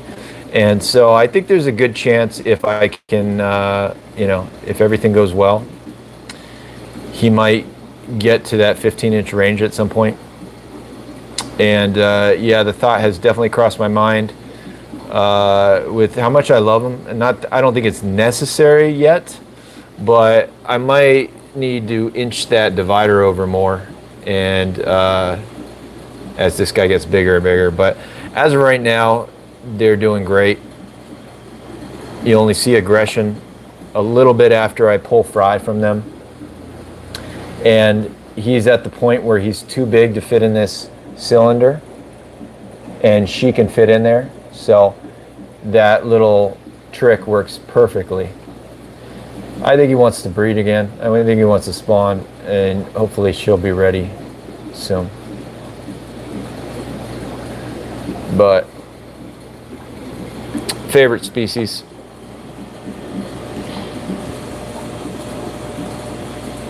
He can definitely fit in that pot. It's like an umbi pot almost. Ginger said, still stunning, mate. Looks a little thicker. Yeah, he's definitely getting thicker. That's for sure. You know, putting on size. Bayou said, sipping on some Moto's Gin Ocean Mango, enjoying this live, and I ever hardly do live or stay on them this long, but I have to enjoy this one. Thank you. I'm very happy to hear that. I'm glad it's somewhat entertaining, not completely boring. You know, like I think I should probably rename these live chats to Cichlid meetings, because it's kind of like we're all in a meeting here together. We talk, we all ask questions, and hopefully we all learn something. You know, we network, look at fish. Unfortunately, it's just my fish, so that sucks. Maybe someday we'll be able to do more of a multiple aquarist type setting, but I think it works for now. I have a lot of fun with it. And Ginger, I got their latest batch of fry. I mentioned it earlier. It was incredibly small, probably only 50, 60 fry. Look at this, guys, trying to guard their fry there. And so that was the trigger for me to try that large pot, because I think the last pot, the male wasn't really able to fit in there. And so the fertilization rate was very low. I think if she chooses to drop in there, it's going to be much higher. That's just my guess. So hopefully we'll see soon. Hopefully they won't keep us waiting that long. Might be coming up around the corner, so we'll see. John. John's in the house. Catting away. Our cichlid meeting of the month. And at any time. We were talking about minimum tank requirements for a pair of Carpentis. People gave recommendations anywhere from 4 foot by 2 foot, 120 gallons, all the way up to 210 gallon tanks. We had someone bring up they had a free tank, 112 gallon tank. What should they stock there? What fish? And also, I think the third topic was, how many fry should you start off with if your goal is to get a pair of a species? So weigh in at any time if you feel free. I gave my responses, my opinions. There you go. What are you guys doing? Checking out the new pot.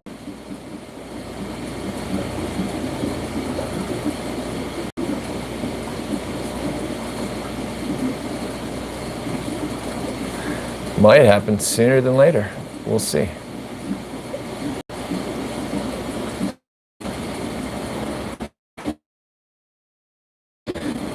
Sean said, happy Sunday, everyone. And thank you, Sean. Sean said, Matt, they look great. Thank you, Sean. Let's move. Bear with me. I'm going to walk over here, guys, to get my little cheap tripod, so I can sit back and relax in my cichlid chair. Okay. Put it on these guys here.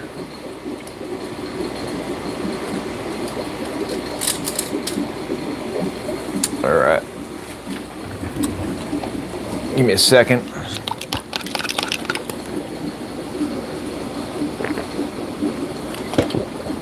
Ugh. All right. Let's get caught up. Sean said, I'm looking into a 4 foot by 2 foot by 2 foot tank. Yeah, Sean, I think it's a good size. It's definitely that tank. I have 3 of them. Actually, technically, I have 5 of them because I just divide my 240 gallon, my 8 foot 240 gallon into 2 sections. And so it's essentially 2 120s side by side. It's a great tank size. I think it grows out your group of, fish, medium size, juveniles and grow outs. It does well there to get your pairs. If you get a good pair that doesn't need to have, other fish in the tank, I think it does well with a lot of the species that get, maximum 15 inches, 16 inches. Most of the species I keep, a 4 foot by 2 by 2, 120 gallon is going to keep a pair, no problem. The one borderline species that I keep, because, a 17-inch Festae in that size tank, that would be the extreme of that size. I think you can make the case that you got to get the 150, a little bit longer, or if you can splurge on that custom tank, get a little wider, get a 3 foot wide tank. That would really go a long way. So I hope you find one, man. I know certain brands. I know Vizio makes them, although I'm not a fan of the materials Vizio's using for their glass lately. I know Aqueon makes that size. The latest size that I've been buying has been made by a brand called, I think it's,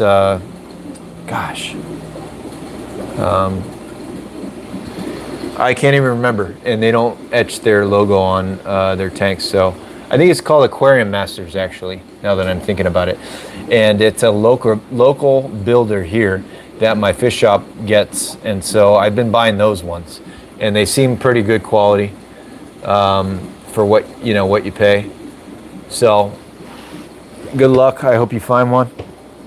It's a good tank size.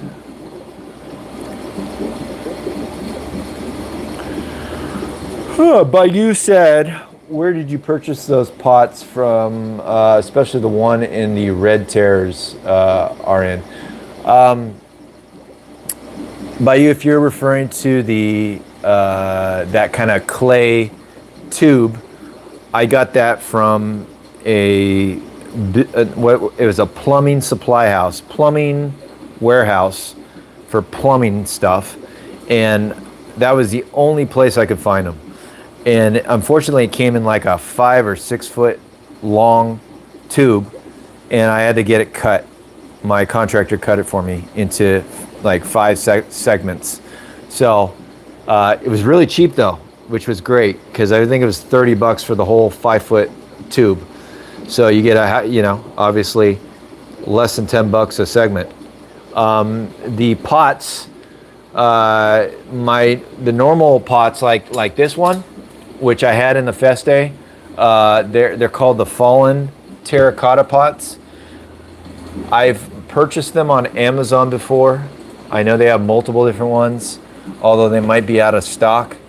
I've also purchased them at like pottery places, and that's where, if you're talking about that extra large pot that I have in the Festae, I've seen those at pottery places.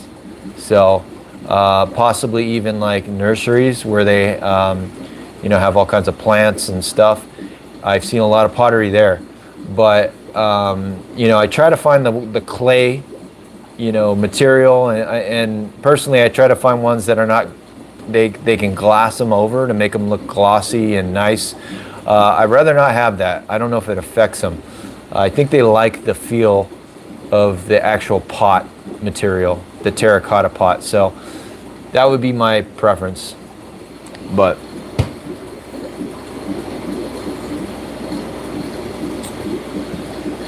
Ginger Dan asked Scott what his stocking plan is for the 120 gallon. Sean said, asked Sean that. Sean said, I have a 120 on order right now. I'll be moving my Geos and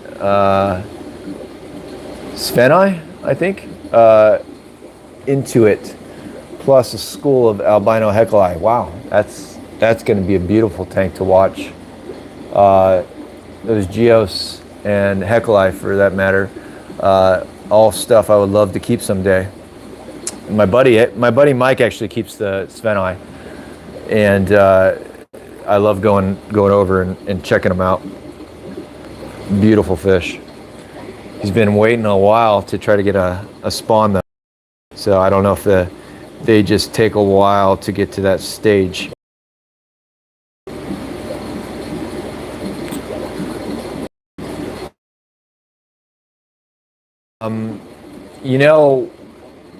Thinking about it, the Aquarium Masters as a brand, I know that the actual builder or plant that made the Aquarium Masters tank also made like an Oceans, I forgot the brand, Ocean something, and it was the exact same builder, exact same tank.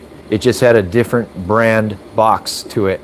So, I think they just, they might make for various brands and they all be very similar, if not the exact same tank. So, who knows? Sean said, I have two at the moment, a 90 and a 50 gallon tank. Great tanks. Yeah, I'm liking the ones I got so far. So, and Sean said, Severums also. Ooh. Severums in that 120, I'm assuming. That's pretty cool. All more somewhat mild species. Not gonna tear the tails off of cichlids.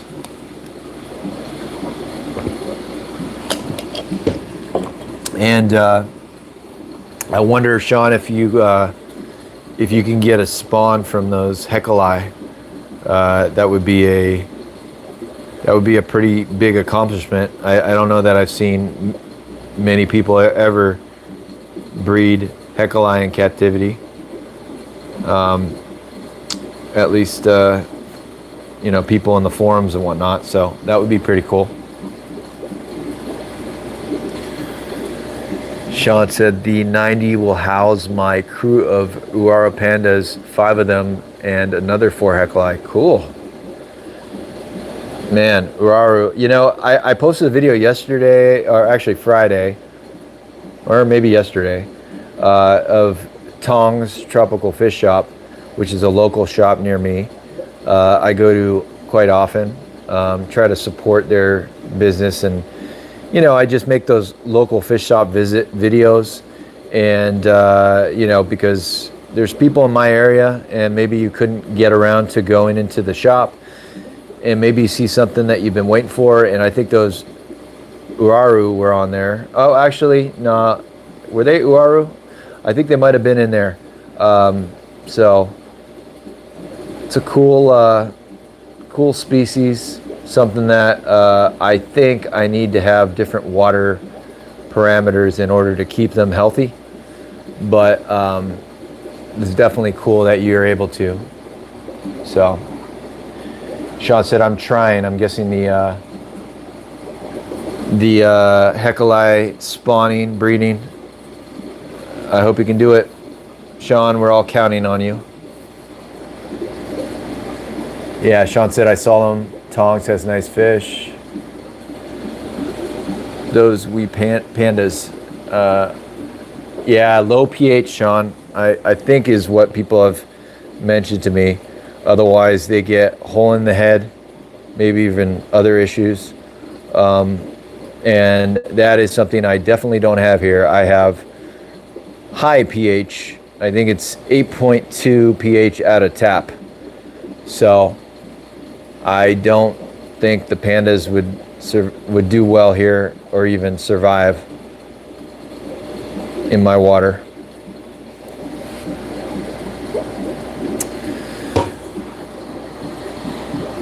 And there's a lot of species that, oh yeah, you have 6.2. Wow. Yeah, there's a lot of species here that, you know, I've heard should actually have lower pH, but they seem to do well. Festae, for example, you know, I've heard that they could really thrive on 7 to 7.5, and I have 8.2, but you know, they seem to be doing good here. So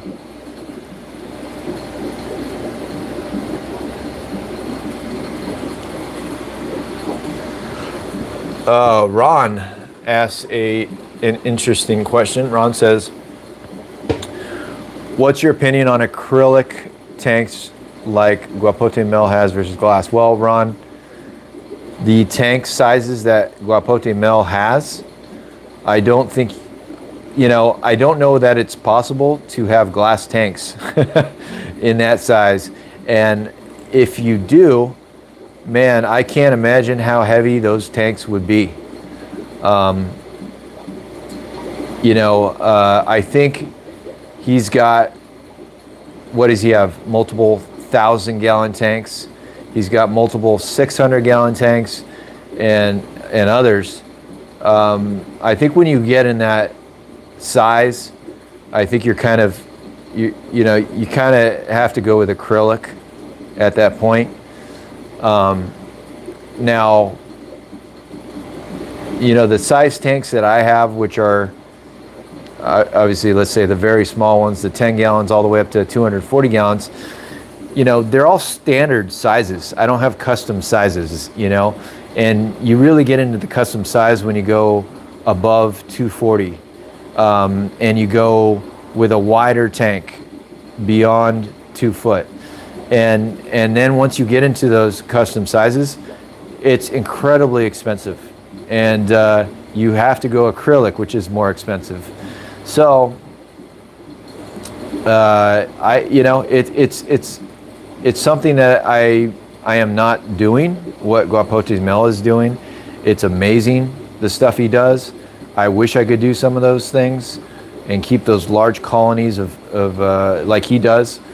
But I'm also have more of a different focus than he does. I'm pretty focused on breeding, and you know, and when you're breeding, and shipping fish out, you need to be able to catch your fish.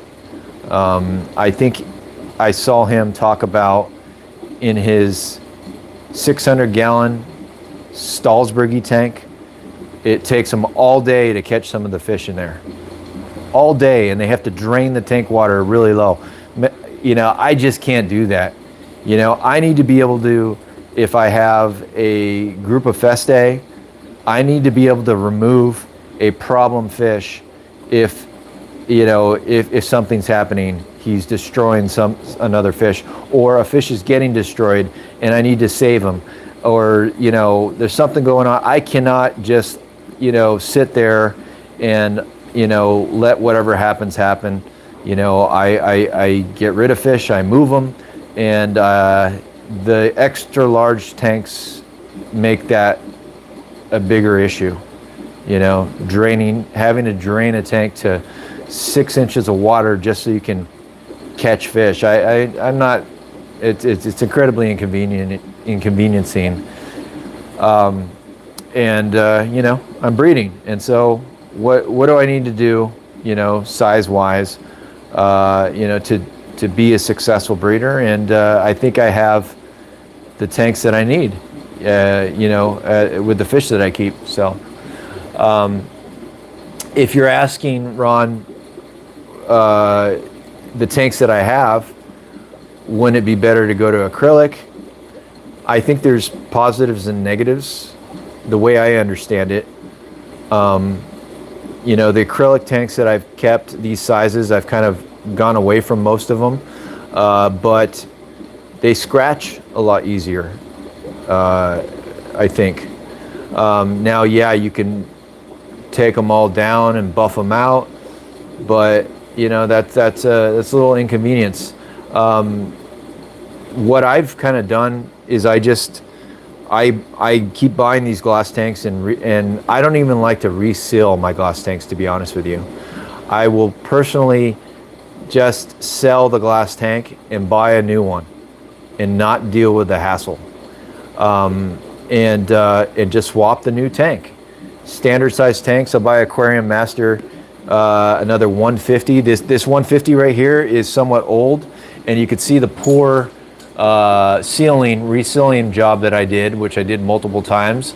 I would just personally rather buy a new one of these and sell this as a used tank, and swap the tanks. And then, that tank will probably be good for 10 years or something before the seal becomes an issue. That's my preference. Acrylic tanks, easier to carry, yes, but going to be a little bit pricier, and I'm good with the glass, to be honest with you. Aquafunk came late, but he came. That's what's important. What's up, bud? Sean said your fish look great. Thank you, Sean. Really appreciate it. Ron said I would think acrylic would less like it. Yeah, Ron, I think definitely. Here's a scary thing I heard, Ron. I talked to someone who had glass tanks through, years ago, many years ago, when California we had an earthquake, and how the bottoms of the acrylic tanks, the glass tanks, are not touching. It sits on the frame, basically. He said the bottoms of those tanks through the earthquake all shattered. And so 100%, I think if something like that were to happen, the acrylic tank would be a lot more likely to stand up to stuff like that, right? Maybe even the seals of the acrylic tanks, I don't know, are those stronger? They possibly could be. I don't know. I'm going to knock on wood right now and say I've never had a seal bust on my glass tanks. It's probably going to happen tonight to me by saying that. But I know it's going to happen eventually, and you just got to deal with it. And is it worth the cost savings of, not having an acrylic tank hold longer? I don't know. But hopefully I won't run into that issue, and I'll be able to find a replacement tank really fast. That would be, it's going to be a bad experience. But the good thing about that is all the water is going to be in my garage, and it's going to drain out the driveway. So I've somewhat planned for that already.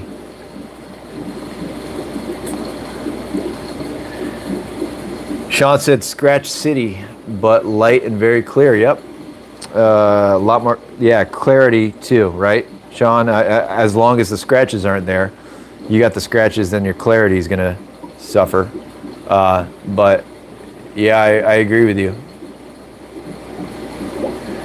Aquafunk said, question, why in the hell is it that every time I get just one rare cichlid, because that's all they have available, it's a female?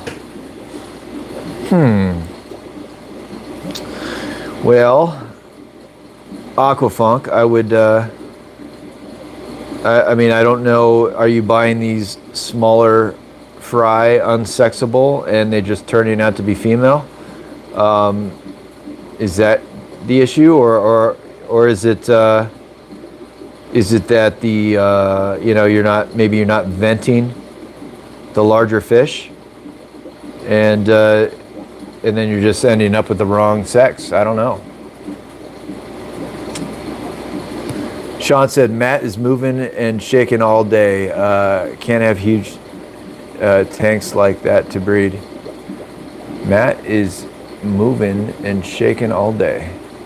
Can't have huge tanks. Yeah, well, yeah, the huge tank thing, the 600s, the 1000s, I couldn't imagine breeding in there. Now, I think you could still successfully find a way to siphon fry out before they become free swimming, which I do anyways in these tanks.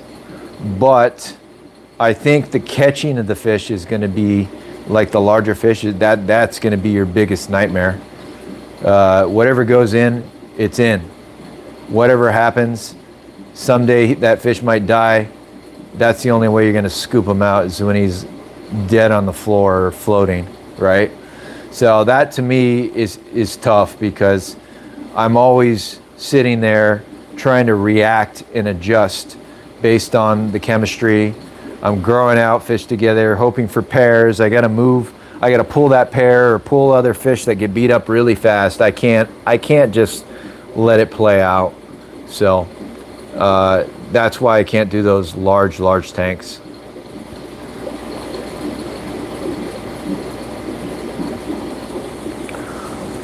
Aquafolk said, got my hands on a black umbi. Wow. And it turned out to be a girl. Yeah, that's yeah, especially in that case, Aquafunk, I would probably, if I'm gonna just have one, I would much rather have that male, that nice male. So that kind of that's disappointing. What size was it when you got it? Ron, you're welcome. Glad that made some sense. Now, you know, to combat the cost situation on the acrylics, maybe you could find a really good deal on Craigslist or somewhere, Monster Fish Keepers, on a used acrylic, you know? And then since you're gonna get the tank empty, do a really good job buffing out all the scratches, make it crystal clear. There you go. That might be a good thing, you know? And I do use them on the bottom. Ron, I have thought about, you could see my bottom tanks on my stands are acrylic. And I definitely did not think it through very well on my stand design, because as you can see, my stands are side by side. I thought about this. What happens if there's an issue with this acrylic tank? And you're welcome. Sorry guys. What happens if there's an issue with this acrylic tank and it starts leaking? I am stuck with it like this. I will basically need to drain this tank, remove the fish just to pull this stand out, and then, you know, I unscrew the side panel, pull the tank out. That's how inconveniencing it is. However, I do have acrylic tanks down here in the middle, which maybe they will last a lot longer and the seals won't bust. And my only glass tanks are on the edge, which I can pull them out without moving anything. So, you know, maybe there is that place for racks, you know, on the bottom of my racks. Plus these acrylics are actually both custom. I think they're custom. They're very short, I think only 17 inches. And so it allows me to use them on the bottom to be able to fit, you know, get under there. So I do have some acrylics. I think I have 3 of them, but yeah, if a glass one was there, it wouldn't be very fun if I had a seal bust. Aquafunk said, LL, I get them small, hoping to get a big old monster, but if it wasn't for bad luck, I wouldn't have none. Yeah, Aquafunk, one of our topics today was how many fry of a species do you start out with? And, you know, I think my feedback was 12 to 15 fry whenever you start out with a species. But the goal there was to get a pair. Now, if you're trying to get that male, shoot. I've had a situation where I got 7 red tiger motus once, years ago. I ended up with 7 females. I went 7 for 7 or 0 for 7 because I just needed 1 male in that group to get a pair. So you got 1 fish and ended up with the wrong sex when you can get 7 fish and not get a single male. I've done that. Technically, you could have more fish and not get a male, but I think the moral of the story is if you're going to start with small fry, which are going to be much cheaper, you should just start out with a group. Start out with 8. Now, maybe they didn't have it, but, you know, if you can start out with that group of fry, it'll help you get both sexes, or at least the sex you want. Sean said, keep doing what you're doing, brother. It's all working. All right. Not sure if Sean referring to the tank sizes and the glass tanks and the setups here, but thank you, Sean. Just got it set up the way I thought was best, and I don't know a whole lot. I didn't even really own a drill set before I started building these darn tank stands, and I've built a ton of these stands now. The last one I got to build is right here. This is just what's your take on a stand like this, guys? I got the cylinders, the concrete cylinders, because it was just a temporary thing, and then it just now is becoming somewhat long-term. I think I should definitely build a solid wood stand, and it's on my list to do someday. I've been lazy, so it's not very exciting because it's not adding any tanks. It's just gonna, replace the stand, and that's fun. But it does scare me a little bit, but it seems pretty stable for the time being. I just I wish it was one of those wooden stands over there, but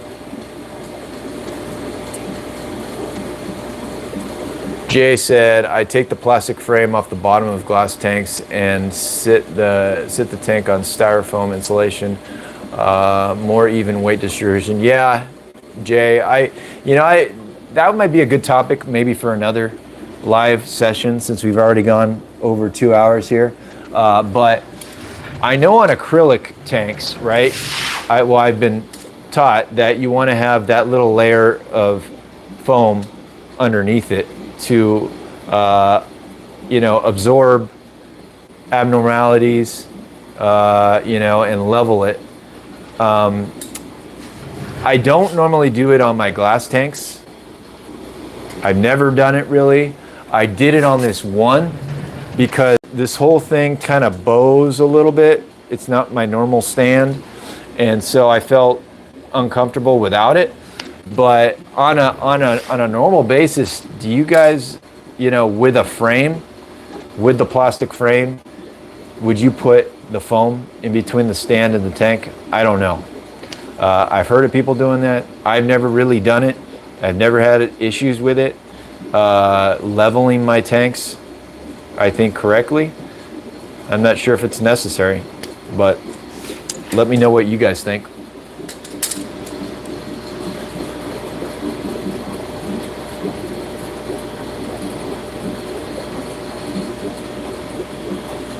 Thank you, Sean. Appreciate it, man. Appreciate the support.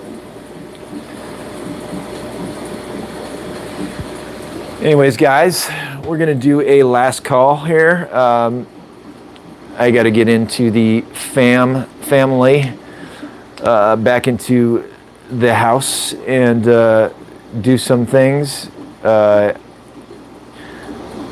We'll do another 10 minutes here.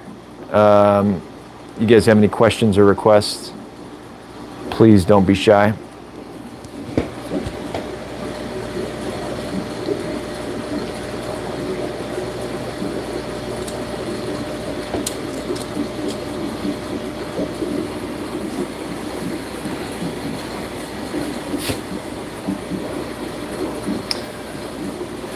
And I guess after the video is done and up for viewing, it's always can leave comments in there. You know, we had a bunch of cool topics of discussion. Always come back and leave those comments, even if people weren't in the live video. Encourage people to weigh in. I always I read every single one. I try to reply to every single comment in my videos. I feel I can always learn something from you guys. Great feedback and advice.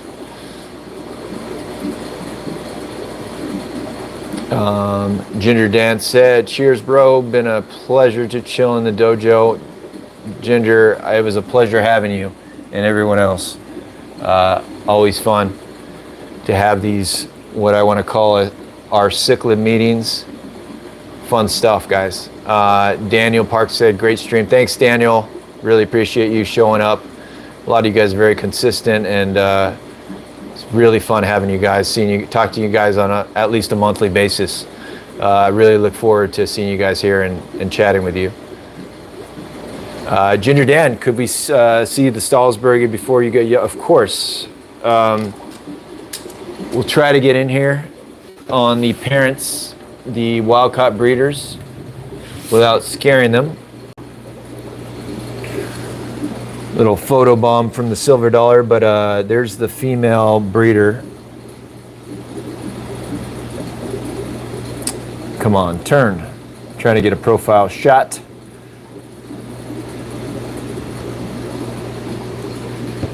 And like I mentioned before, some of these guys are getting a little fat. Really doing well eating.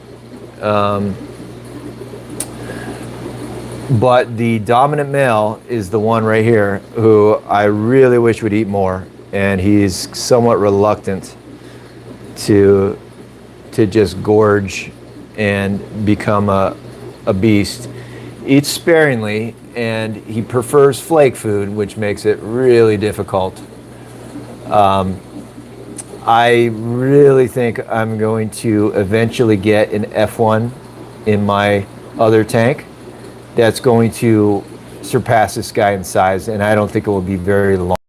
I think maybe within a year, because the F1s I have growing out in the other tank are huge eaters. They bellies are just incredibly full, eating NLS, veggie pellets,